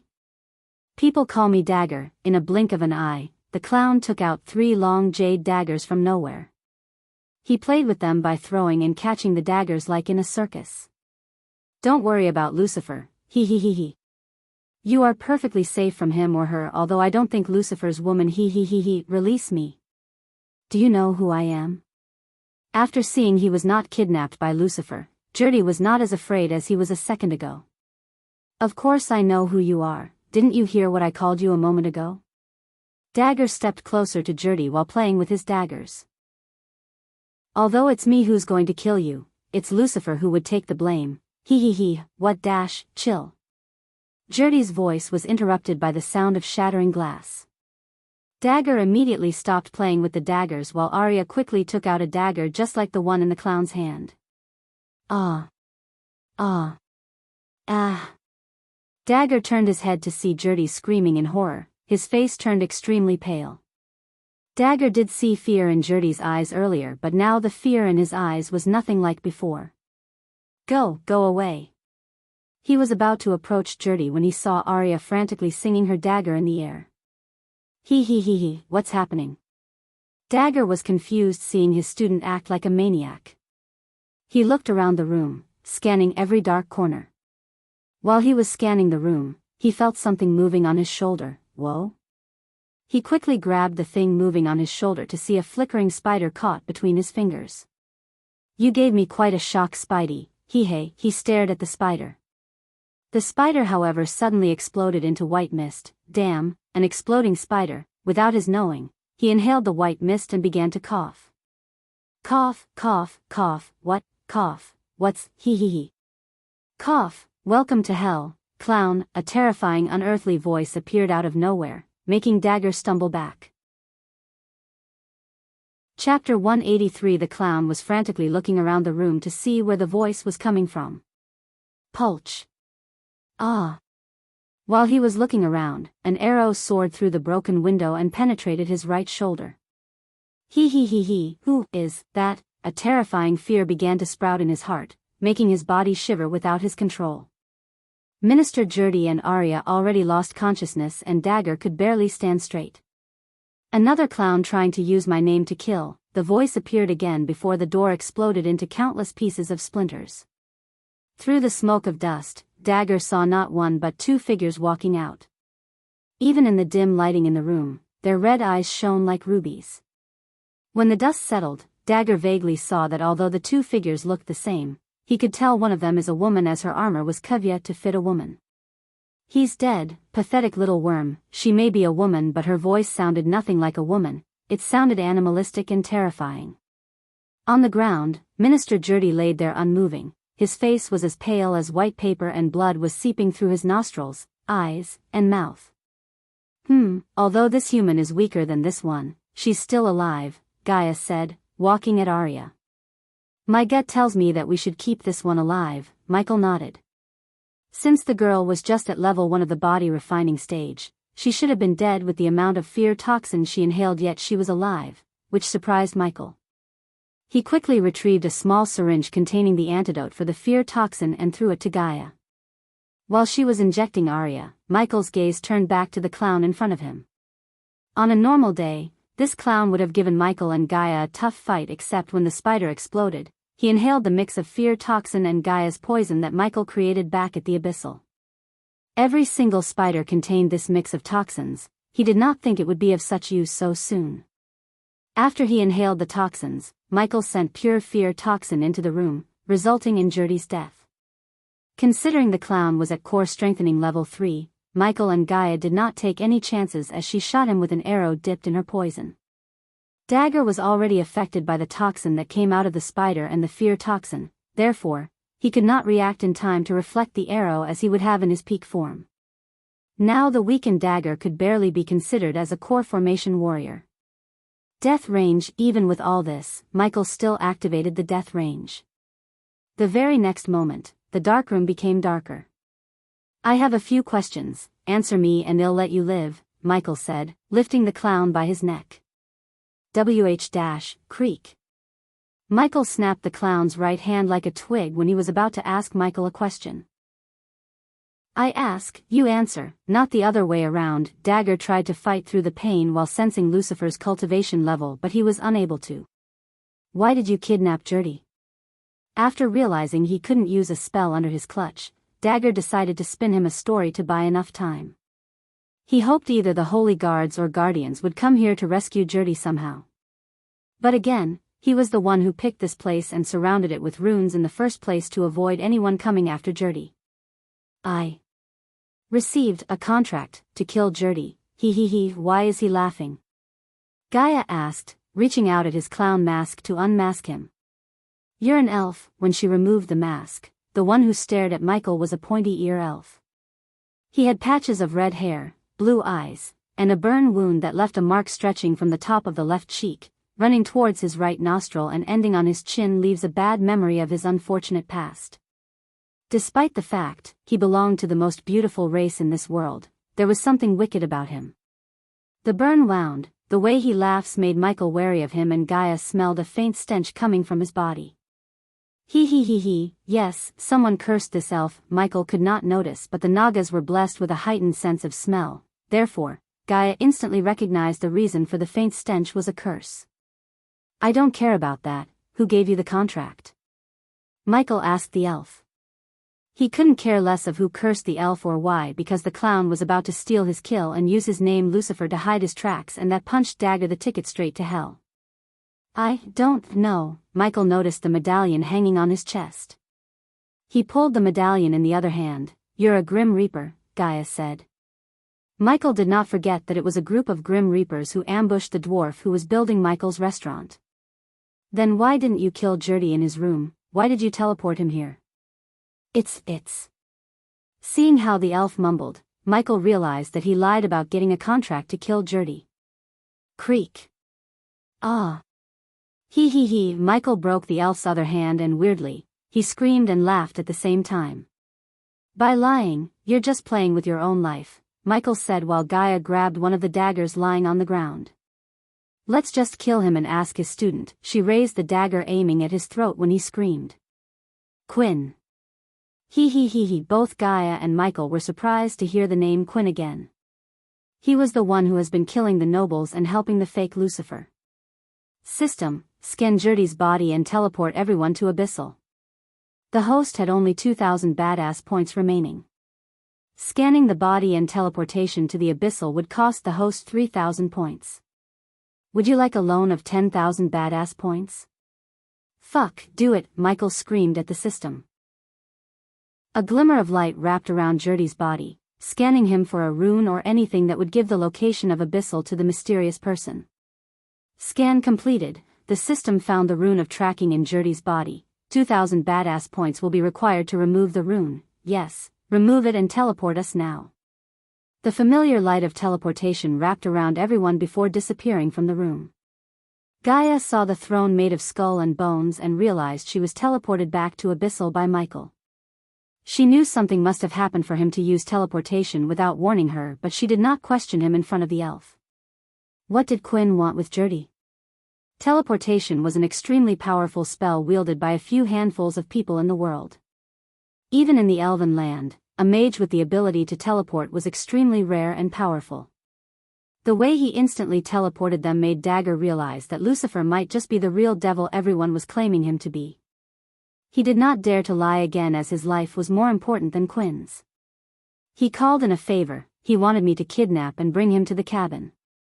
That's all I know. I swear, please let me and my student go. By looking in the elf's eyes, Gaia could tell he told the truth about the favor, but when he specifically asked him and the girl to let go, her interest in the girl piqued because an evil person like him mostly wouldn't think about anyone else other than himself. I have one last question. Tell me the truth and I will let you both go. Dagger's body loosened up a bit as a breath of sigh escaped his mouth. Who is that girl and how did she get past the arrays back at Gertie's mansion? Michael noticed a hint of reluctance in the elf's eyes before he opened his mouth to answer. She has the ability to. His voice trailed off, looking at Arya, who was lying on the ground unconscious. She was supposed to be his trump card and the way to rise in power, but now, he had no choice but to reveal her secret. Ability to do what? Hide the arch-energy radiation coming from her body. Behind the masks, Michael and Gaia raised their brows in surprise and shock. He used the junk metal to build spiders just for this exact reason. He thought a living being, especially a cultivator, couldn't hide their arch-energy radiation no matter what. It was supposed to be impossible. Even he could only hide the cultivation level from the eyes of others for a short amount of time, but his presence could still be detected by arrays and cultivators. If what the elf said was true about the girl, she is the perfect assassin for this world until Michael upgrades the system to hide his presence. Dark Queen. Michael turned his gaze at her without losing his grip around the elf's neck. The elf had no time to react before Gaia stabbed the dagger right between his eyes, ending the elf's life in a blink of an eye. Chapter 184, Ding. Subordinate Gaia killed a core strengthening stage level 2 cultivator. The reward is 300,000 experience points, the system's voice sounded in his mind. Congratulations to the host for leveling up. The current level is core formation stage level 2. What should we do with the bodies? We can burn this clown's body. As for Minister Gertie, we need to use his body to send a message to whoever playing fake Lucifer. We should make the Netherals carry his body to royal land along with a little message, Gaia said. Unlike living beings, Netherals wouldn't get tired and the adventurers or soldiers would inform the church instead of attacking them. This made the Netherals perfect for this task. Plus, the church or guardians won't be able to interrogate the dead. Also, it would be befitting to send the dead to do the Devil Lord's work. Dalar's call for the orc echoed through the dark halls. In a few minutes, Dalar came to the throne hall running, and when he saw the bodies lying on the ground, his heart skipped a beat. Not that he never saw dead bodies, but every time he saw the two devils, an overwhelming fear would energy in his heart. He had no idea that the reason for his fear is the fear toxin emitted by Lucifer and Gaia's suit of armor. Lord Lucifer, Your Highness. After a few moments of staring at the bodies in fear, he bowed deeply towards Lucifer, who was sitting on his throne, and Gaia, who was searching through the clown's body. One locked space ring coming up. Gaia threw the space ring she took from the elf's body to Michael. Michael caught the ring and tried to see the contents inside, but something prevented his senses from accessing the space ring. System, 200 badass points. He did not even have to tell what he wanted the system to do, as it asked for points directly.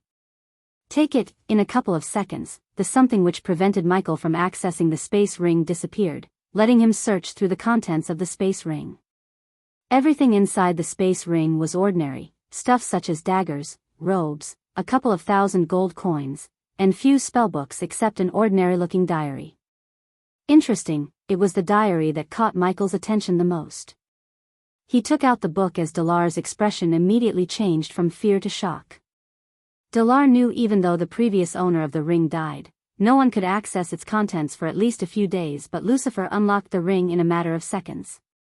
Summon the Netherals for this month and send them to royal land with that body. while Michael was reading through the diary, Gaia issued an order to Dalar. Before that, Gaia ripped off Jurdy's cloth before starting to write a few letters on his bare naked body using her claws. Guardians, stop pretending to be me, Lucifer, Gaia chuckled while writing this, because even if the Guardians were responsible for the killings, this would still bring a lot of heat for them from the church and the holy guards. If they were, this would startle them. System, I need a firework that paints the words Lucifer is watching everyone in the sky when it explodes. After a few minutes, Gaia saw him close the diary and walk towards Jurdy's body.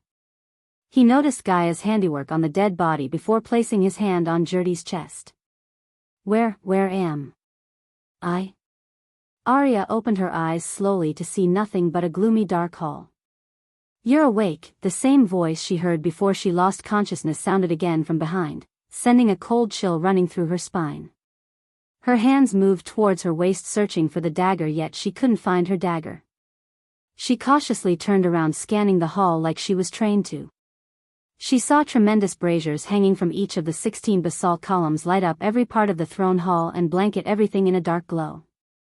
A black fur rug split the entire room in half and was matched by the thinner ones on either side of the hall, while pointed banners with burnished plumes dangled gently from the walls. Between each banner stands a tall candle. Many of them have been lit and in turn illuminate the portraits of cloaked figures. Arya Geta of Weesight, at the end of the black rug, she saw a figure leisurely sitting on a throne of skulls and bones atop an elevated platform. The woman beside him wore identical armor and both of their eyes glowed like rubies. She couldn't see their faces through the black skull masks they were wearing. The throne was covered in skulls and bones of various races such as humans, orcs, and beasts. The throne itself radiated dark energy around the figure sitting on it. Where is Dagger? She mustered her courage to speak to the figure on the throne. She could sense the absence of the slave bond. Dead, Arya followed his finger to see a body lying on the ground. With a flick of a wrist, the woman behind the figure moved the body as Arya saw the familiar clown mask beside the dead body and confirmed the fact that Dagger is really dead. Although she was finally free of the slave bond, she did not feel free. Her eyes then frantically searched for Jurdy because he was the only one who could answer her questions about her brother's whereabouts. Michael noticed her searching for Jurdy. Minister Jurdy is dead too. Her heart skipped a beat and utter despair hit her core. No. It can't be. Her knees gave out as she dropped to the ground. Streaks of tears flowed out of her eyes while making her eyes redder and redder. After reading Dagger's personal diary, Michael very well knew about the reason behind her tears, but he let Arya feel the despair before he could make a deal with her. You killed them. An intense killing aura exploded from her body as Michael saw the arch-energy radiation coming from her body completely disappear. He and Gaia were stunned by the sight of this. Arya dashed at Michael without thinking about anything else. She just wanted to kill him. Wind blast. Michael slightly raised his hand, sending a wave of wind to blast her backward. How far will you go to save your brothers? I know where they are. The blast of wind threw Arya off balance, but when she heard him, her body was tense. You have an ability that's very useful to us. Agree to serve us as a loyal subordinate and I'll take you to your brothers. You know where they are? She stuttered as tears continuously rushed out of her eyes. Gaia wryly smiled, thinking that it would be easier to get the girl to serve them than they initially expected. Yes, agree to be our subordinate and serve us loyally. You'll get your brothers, freedom, and many other things you wouldn't have even dreamed of. She did not care about anything else but her brothers, the only family she has left. If he could really get her to them as he was saying, she would be his slave to him to see her brothers one more time. Save them and they'll do anything you ask of me, Arya said. She was not dumb enough not to believe that the man on the throne is Lucifer. Although many people thought of Lucifer as an evil entity, if he could reunite her with her brothers, she would consider him as an angel, because ever since she came to this continent, she did not meet a single good person. As far as she was concerned, there were no good people in this continent, especially all the cultivators she met were rotten to the core. Take this and go to iridium mines in central Kethan. Michael expected this and prepared to deal with the scenario. He quickly retrieved the teleportation scroll he bought from the system, throwing it at Arya's feet. Your brothers are working in the mines as slaves. Use the scroll when you meet them, it will teleport you back here, said Michael. But if you try to do anything stupid like escaping, we will look for you, we will find you and we will kill you. Gaia spoke like female Liam Neeson from Taken. The powerful aura she just radiated made Arya's body weak as she struggled to even take a breath. Arya picked up the scroll at her feet while Gaia walked towards her. "This will hurt," Arira heard the words from the figure before she felt a sharp pain in her head. Gaia grabbed the unconscious body of Arya, put her somewhere closer to Kethan, Michael said, sitting on his throne. He did not want Arya to know she was in the dark forest until she became his subordinate. Michael also retrieved 2 spiders from the system and sent them crawling towards Arya. The spiders soon crawled into her dress to hide. If she did try to escape after rescuing her brothers, Michael planned to activate the spiders to inject them with poison, ending their lives, because no matter how powerful or unique she is, if she tried to betray him, he would end her life without a second thought. With the hidden spiders, Gaia took her to the teleportation array adjacent to the throne hall that was the only way of getting out of Abyssal without breaking a wall. Chapter 185 System Version 3 0 Host, Michael Cultivation Level, Core Formation Stage, Level 2 Experience Points, 0/400000 Badass Points, 6,500, Det 12,000 Badass Points, Skills and Spells, Wind Blast, LVL2 Responsive Shield, LVL3 Environment Scanning, LVL2 Ignitia, LVL2 Lightning Dash, LVL2 Energy Devour, LVL1 Death Range, LVL2 Techniques, Swords of Destiny, 90% Mastery Ring of Fire, 54% Mastery Occupation, Core Disciple of Sunrise Sect, the Guardian of Sunrise Sect, Lord Lucifer of the Abyssal Status, Healthy Goals. Control the World, Rebuild the Order of Death. Utility Function, Banker, LVL3, Ratio, 1,000 Gold Coins, 10 Badass Points, Wealth, 1,670,000 Gold. Special Trait, 5-star Alchemist, 3-star Inventor. Subordinates, Gaia, Warrior, Loyalty Level 100%. Raylene, 5-star Chef, Loyalty Level 97%, Base of Operation, Sunrise Sect, the Abyssal. After sending Gay to leave Arya near Kethan, Michael was staring at his status page with a gloomy face. No matter how many badass points he earned, they would disappear just like that. The stronger he got, the more badass points he needed. Now that I have Majestic and will soon open the restaurant, I should upgrade Banker Function. 30,000 badass points will be required to upgrade the Banker Function to level 4. The conversation ratio will be 1,000 gold coins to 20 badass points. It'd be a good idea to auction some of the herbs and spell scrolls I got from the Nether Realm. Michael decided to go to an auction hall to sell some of the less useful items in his storage. He had many rare spell scrolls and herbs that would fetch a great price. Also, I have to meet Nathan's uncle, deciding his next 2 destinations. He rested on the throne waiting for Gaia to get back. After waiting for another half an hour, she arrived at the Abyssal. I left her at Kethan's border. Do you think it's a good idea sending her alone?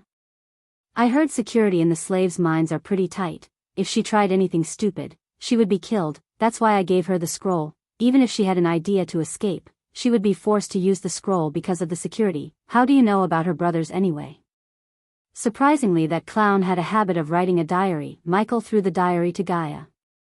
Reading others' diaries is fun, she said excitedly, catching the diary. Do you know a good place to auction a few things? Oh, she sounded surprised. Why? I need gold coins, a whole lot of gold coins, Michael said, even though he knew that she would wonder why he needed so many gold coins. There's a Phoenix Auction Manor branch in Kingdom Kethan. They host high-end auction on the weekends. On the contrary to Michael's expectations, she did not ask him why. You aren't going to ask why I need so many gold coins? Michael was really curious as he directly asked her. She did not give an answer but calmly walked at him before sitting on his lap. I said we shouldn't have any secrets between us, and you still seem to have a few secrets of your own. I'm not going to ask you to reveal them all because I trust that you have a good reason not to tell me. Whatever the reason is, I know you will tell me when the time's right. Michael's heart immediately warmed hearing her. He just lifted her mask and kissed her full of love and passion. If the system was just a system as he thought when he first came to the world, he would have decided to keep the system's existence a secret from her forever, but he was proved wrong. The system was not just a system. He knew that in the future he will have to fight otherworldly supreme beings to protect him and the system. At that time, whether he liked it or not, he would have to reveal the system's existence because she was not only his soul mate but also a powerful being who could help him in the battle. Wow, that was intense, Gaia said, taking her lips away from his. Shall we return to the sect, my queen? Yes, we shall, my king. How dare they attack innocent people in the domain of the Winston family? In the backyard of Winston's family compound, Sabrina Winston, the second daughter of Lord Angus Winston, was barking like a mad dog. Calm down, miss. We have already sent men to investigate the bandit attacks. Samuel, an old butler who was serving the Winston family for many decades, pleaded with the young girl. Now that I'm back, I will personally bring those evildoers to justice. Sabrina unsheathed her sword from the sheath that was adorned with little blue roses. Please don't do anything rash, young miss. At least wait for young Master Noah. The young master said he's coming here in a couple of days. Big brother is coming? Why didn't you tell me this earlier? The anger within her eyes vanished instantly when she heard the news of her brother's arrival from Samuel. Samuel sighed in relief, thinking this would keep the young miss in the home. Then it's more important for me to get rid of those bandit bastards before Big Brother comes. What do the other guardians think of him if his own homeland was infested with bandits? At least let me put together a team, young miss, Samuel sighed. He thought saying her brother is coming would keep her in the home, but now he realized he just made her even more willful to go after the bandits. Ever since she was a little girl, she had a heroic spirit just like her other siblings. This heroic spirit earned her a place in the Holy Trident Academy, one of the best academies in the Elon continent for girls. Samuel felt proud of the son and daughters of Lord Angus like they were his own grandchildren. He watched Noah grow into a capable young man and get into the Guardian Guild. He watched young Miss Rowena, Noah's elder sister, become the Holy Maiden of Sky Hall, an existence that could be compared to the Great Nine Clans, and he watched young Miss Sabrina becomes the youngest disciples of Holy Trident Academy. While thinking about the three, a sliver of sadness emerged in Samuel's eyes, but the old butler quickly hid it before Sabrina could notice. Uncle Samuel, what are you waiting for? I'll go out looking for the bandits the first thing in the morning. I'll go put up a team to accompany you right away. Young miss, Sabrina sheathed her sword, rolling her eyes. Just make sure they don't slow me down, of course. Young miss, Samuel bowed deeply before leaving the garden area to assemble a team to go with Sabrina.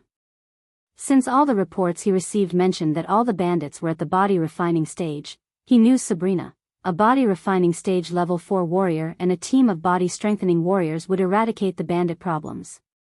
Samuel, when will Noah arrive here? Just as Samuel was leaving the garden area, he heard a gentle voice as he turned to see Diana Winston, the lady of the house Winston. She walked towards him through the garden full of flowers. Golden, long wavy hair neatly coiffed to reveal a lovely yet worried face. Big, round golden eyes, set narrowly within their sockets, one could see a faint black circle under her eyes. Her face contained a gentle smile but also a deep sorrow. My lady, Samuel bowed, greeting her with a smile. Young Master Noah will be here in a couple of days. You don't have to worry, my lady. I'll always worry about my children. Samuel, Diana said, looking at the last of the sun rays at the horizon. Have you found an alchemist capable of brewing the potion of Phoenix? I've already sent the men to Lord Gabriel's house requesting his help, my lady. Considering young Master's status as a trainee guardian, he might help us. I also sent men to the Sunrise sect asking for their 5-star alchemist, but I don't think he could brew the potion of Phoenix. It's the young man named Ghost, right? Diana asked Samuel as he was surprised by the fact that she knew about him. Yes, my lady. How do you know his name? Maids love to gossip, Samuel. Why do you think he cannot brew the potion? If what I heard was right, he seemed to be a very talented young man. He may be a 5-star alchemist, my lady, but he's too young. He cannot be compared to Lord Gabriel, who has been in the alchemy fields for decades. That young man's age is only a quarter of Lord Gabriel's experience. You cannot gauge talent with age, Samuel. You should know this better than everyone else. Yes, my lady. Forgive me for my ignorance. Since Noah was little, he would share everything with Samuel as he considered the old man as family. Because of their relationship, Noah admitted that he got the spot in the Guardian Guild because Ghost rejected in the first place. Although Samuel knew Noah would have gotten the spot eventually, he couldn't help but feel a slight bitterness towards Ghost. The old man's heart refused to believe that this Ghost is better than his young master. "Boss, we received a message from our inside man. Sabrina Winston is coming looking for us tomorrow morning." "Wonderful. Let's see how that brat feels when I send his little sister's head and body in 2 different parcels." At the moment, somewhere else in Kethen, 2 men were plotting their revenge against Noah Winston. They prepared to give Sabrina a nasty surprise, but they had no idea that someone far worse than Sabrina is on his way to Kethen. Chapter 186. The Winston family domain's border was adorned with Mother Nature's wonders such as rivers, waterfalls, ocean of trees, and grasslands. Until the Winston family's young generation, they were a small noble house under Duke Marvin, except now they had become one of the powerful and influential noble families in Penn Town. Unlike Kingdom Breedia divided into 4 baronies, Kingdom Kethen was divided into 4 duchies: Rosegate, Penn Town, Flame Fair, and Ice Fair. The main reason for the Winston family's ascension to power was the engagement between Noah and Alicia, whose family was the most powerful family in Ice Fair. The 2 families allied together against one of the oldest and influential families, House of Belwatch in Penn Town, to destroy them overnight. House Belwatch tried to engage Alicia into their family, but Noah ruined their plan, resulting in a full-scale war between the 2 families. In the end, they were wiped out and their properties were seized by the Winston family, which made them rise in power quickly. The young generation of the Winston family was extremely talented, especially House Head Lord Angust's children. The eldest daughter, Rowena, became the Holy Maiden of Sky Hall. The second one, Noah, got into Guardian Guild, and the last, Sabrina, became the youngest disciple of Holy Trident Academy in Kingdom Draddle. At the border of Penn Town and Flame Fair was divided by Maple Forest, a beauty beyond words. The forest was full of red, yellow, and white maple trees. The forest was calm, their colors were depleted by the winter and painted with white. At the moment, a group of riders was galloping through the snow, disturbing the silent forest. The leading rider of the group was a young girl in her late teens. Her golden hair danced around her shoulder while her hazel eyes contained a hint of anger and resolution. She was neither too fair nor too dark, but she had nicely tanned skin along with the perfect structure. Her one hand was on the reins while the other was on the sheath hanging on her slender waist. It was adorned with little blue flowers, the iconic blue jasmines of Holy Trident Academy. She stopped her horse in the middle of the forest, staring at her surroundings. In her eyes, there was nothing but snow-covered trees, but the usual silence of the forest had become unsettling. "Young miss, why did we stop?" Despite Samuel's strong opposition, Sabrina only brought 5 body-strengthening stage warriors. She thought a large group of warriors would spook the bandits into hiding. "I know you're there." Sabrina didn't answer the guard but spoke while aiming her sword at a frozen maple tree 30 meters in front of them.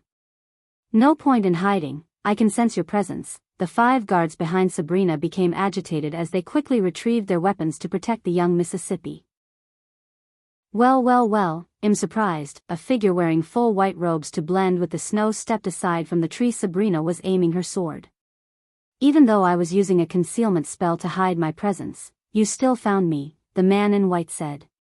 "No spell can hide your presence completely. You should have known this if you went to a school or an academy instead of becoming a bandit." Seeing the man was only at the level 2 body strengthening stage, the guards behind Sabrina loosened up their bodies a bit.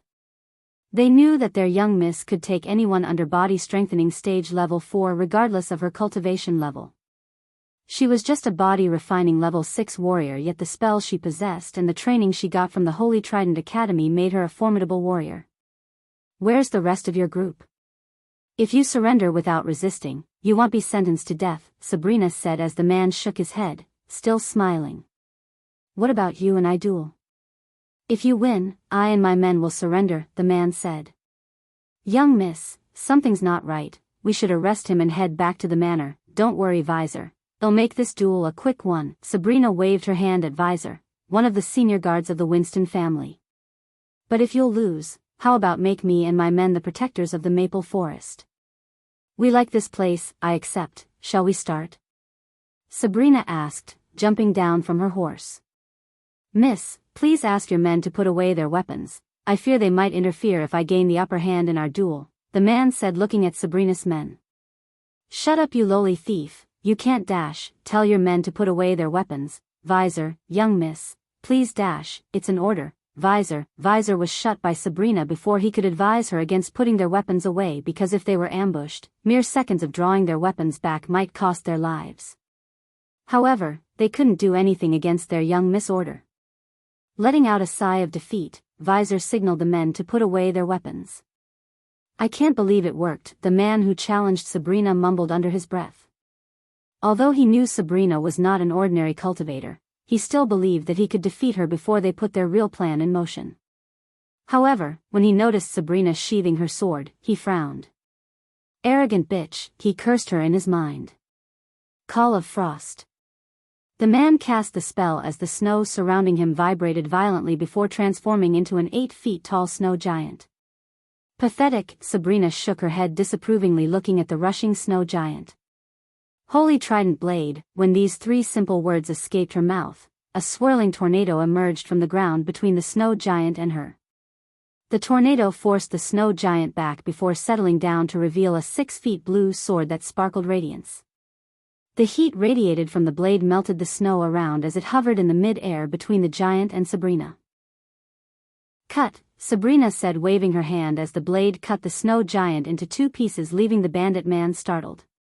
The first spell was cast by a body-strengthening warrior, the second one was created by only a body-refining stage warrior yet the latter obliterated the first spell in just a matter of seconds.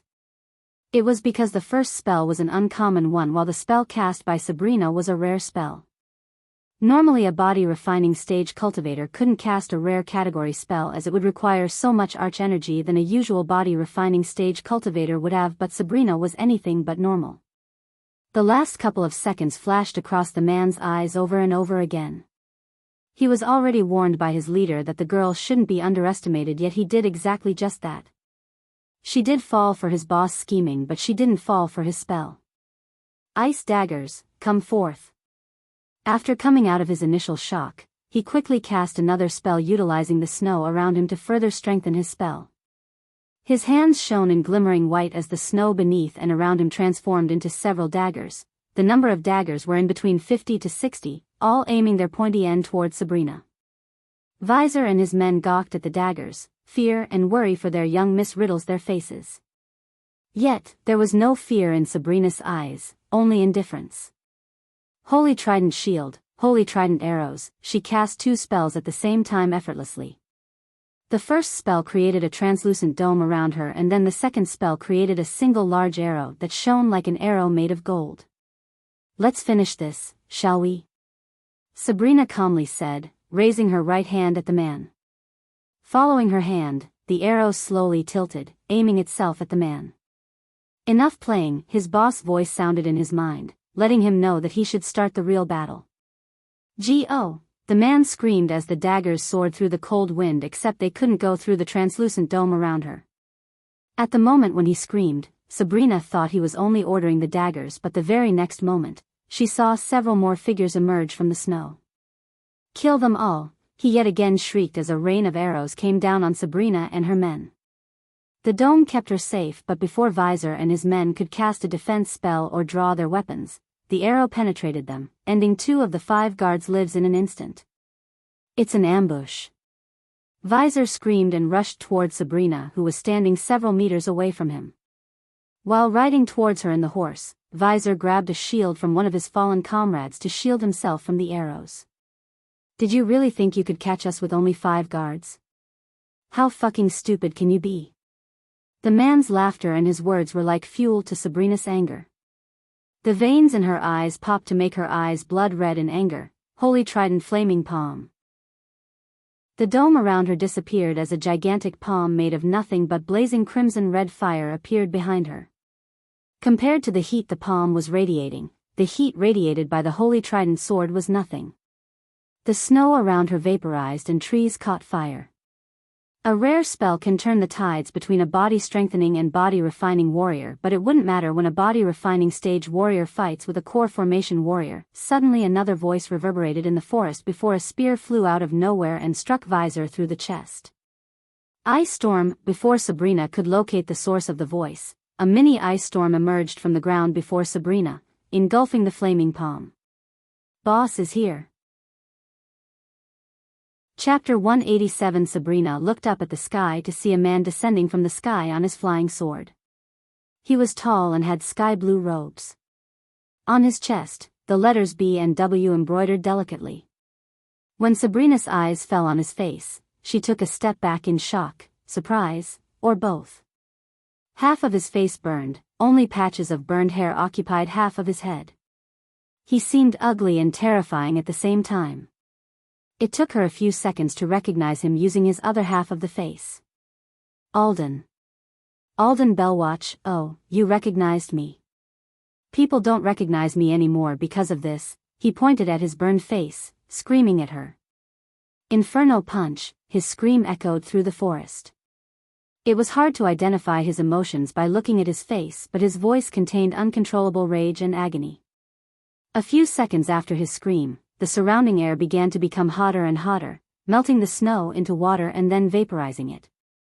Suddenly, a burst of blood-red flames blasted Sabrina, sending her flying away 10 meters before her body hit the ground with a thud sound. The anger within him amplified the spell's power. The taupe-colored fur on her dress was completely burned by the spell, and if it wasn't for her quick reflection to block the spell by covering herself with arch-energy, her flawless skin would have been roasted. Kill them. Alden ordered the men, pointing at the 3 struggling guards. Stop. Sabrina screamed before trying to stand up, but she was too late as the bandits already slit the guards' throats. The blood oozed out of their throats, painted the white snow in red. They paid the price for what you and your family did to mine. I'm gonna tear you apart. Sabrina's mind told her that she had 0% chance to defeat him, yet the rage within her heart wanted her to fight. It wanted her to avenge those guards. Boss, I cannot believe this stupid bitch accepted my challenge and asked her men to stay down. The man who dueled with Sabrina chuckled. Although he chuckled, he avoided direct eye contact with Alden. Because she's too arrogant, just like her brother, Noah Winston. When he said Noah's name, the bandits around Alden felt the overwhelming murderous intent. They all just wished to devour the beauty in front of them, but after seeing the murderous intent in Alden's face, they sighed, realizing that she wouldn't be so beautiful when Alden is done with her. Standing a few meters away from Alden, Sabrina drew her sword. Her sword's blade was azure blue that glimmered, giving a unique aura to the sword. This is not going to be a one-on-one, this is going to be a gang-bang. An evil grin mixed with a cruel expression appeared on his half-burned face. Fuck her up. Really? The man dueled Sabrina became really excited as he looked Alden in his eyes, with excitement filling his whole body. Plop. Alden, however, slapped the man, wiping off the excitement from his face. Not literally, you idiot. Kill her, yes, boss. Facing 12 body-strengthening warriors and 1 core formation warrior, Sabrina stood firm as she knew escaping from them was impossible. Even if she used her lifeblood, there was no chance of coming out of this battle alive. I should have listened to you, old man. She regretted her decision to only bring 5 guards with her. Frostbite, several dozen spears made of ice flew at her from all directions. Her grip on the hilt tightened as she swung her sword, cutting most of the ice spears, but few of them already penetrated her. Her gray dress slowly turned red, especially around her shoulder and thighs where the ice spear went throughout rather than grazing her. I'm gonna send your body in pieces to your family so they can feel how it's like to lose someone they love. Pulch. Sabrina threw up, mouth full of blood, as her body began to turn pale. She could feel her body failing her. As her life was fading away, she just wanted to embrace her mother one last time. She wanted to see her family. When my brother comes, she stuttered, wiping off the blood from the corners of her mouth. I know everything about your brother. That's why I want to directly fight him, but kill everyone he cares about, no matter how long I have to wait for an opportunity. I will strike from the shadows, taking 1 life at a time from your family. Leave her alone. Just as the other bandits were about to end Sabrina's life, a childish yet gruff voice appeared. The very next moment, they were stunned to see a baby dragon with shiny crimson scales landing in front of them. She's now under the protection of Nightmare. Nightmare puffed his chest out and held his head high proudly. Boss, that's a dragon. Many of the men behind Alden screamed in unison as they subconsciously took a step back. Although after the Dragon Clan disappeared from the face of this planet, there were still many dragons living scattered around the world, and all of them were extremely powerful enough to burn an entire city in a matter of hours. However, soon the fact the baby dragon was only a foundation stage level 3 beast reached their brain as the sudden fear emerged in their heart faded away. What? Fly away, Sabrina coughed up blood, warning the baby dragon to escape. Boss, let me catch that dragon. Well, be settled for life if we auctioned this dragon, one of the men reminded Alden. They wanted to quickly finish off Sabrina and catch the dragon who's just pitifully looking at them. I don't know where the fuck you come from, but this is between me and her. Get the fuck out of here, lizard. Alden was in no mood to catch the dragon or sell it to the highest bidder. After what Noah did to his family, he no longer cared for anything but revenge. If you can interfere with an honorable duel, why can't I interfere with your despicable attempt to kill this human girl? Alden gritted his teeth as blood already started to seep through burned muscles in his face. What will you do? What can you do? Alden menacingly asked Nightmare, conjuring a fireball in his hand. Nothing, but I have 2 buddies. Either of them can and will end your pathetic lives in a couple of minutes tops. So if you value your lives, I suggest you start running now. Sabrina's body now completely becomes pale as white paper due to the blood loss. She saw the world around her spinning, dizziness finally caught up with her, making standing still a challenge. Kill her and this lizard. The men were disappointed with Alden's order as they wanted to catch the dragon alive. However, they did not dare to question Alden because he was the one paying them, and he already killed one of them by burning him just because he questioned Alden's orders once. They did not want to make the same mistake. Sabrina slowly dragged herself to shield the little dragon that tried to help her. She wanted to do one last kindness before dying. Stand down, you stupid girl. Nightmare sounded calm, but one could sense the disappointment and bitterness in his voice. Nightmare was hunting for meat when he saw everything that happened with Sabrina and the bandits. At first, he just wanted to leave them be, but the images of him chased by humans helplessly flashed across his face. He felt sympathy for the human girl. He wanted to help her just like Ghost helped him. However, he also felt pity for the guards. If she quickly captured the man before accepting the duel or brought more men, she would have had the chance to escape, or at least the guards would have survived by running away. Because her arrogance and overconfidence made her overlook the obvious ambush, she got her guards killed and almost got herself killed. Without giving her any time to react, Nightmare flapped his wings, creating a blast of wind that knocked down Sabrina. Frost Dash, what's going on here? Just when the men were about to cast spells to attack Nightmare, a calm voice sounded from above before Alden saw a youngster and a young girl in full black descending from the sky. Whoa, you're fucking ugly. The men behind Alden almost tripped on their feet when they heard the young woman comment on Alden's face. Dickie, what the fuck are you doing here, and who the fuck is this? Gaia pointed at the unconscious Sabrina. Nightmare already accepted being called Dickie as he knew there's no stopping the Naga from calling that. Core formation stage. Alden and the men frowned, looking at Michael's cultivation level. After looking at the dead guards and the girl, Michael could connect the dots to see what had happened here. Nightmare quickly flapped his wings, taking off from the ground. He then landed on Michael's shoulder before explaining everything from Sabrina's duel to Alden's ambush. For a moment, a glint of anger appeared in Michael's eyes, not towards Alden or his men but actually towards Nightmare. The baby dragon was not aware of this, but Gaia read Michael's expression like a book. Dickie put his name on the line, human. We should help him keep his word. Get out of my way. Alden screamed after seeing them whisper among themselves, interrupting his perfectly plotted murder plan. Michael turned his gaze towards Alden and sighed. Look, I don't care what's the history between you two, but I can tell her family did something bad to yours. You have every right to kill her, her family, and do what you like, I get that. But my familiar here put his name to protect the girl, so leave her alone this time and kill her another time. You're tuning in to the Dreamy Love Stories YouTube channel. Don't forget to subscribe and join us on this journey to catch the most captivating stories.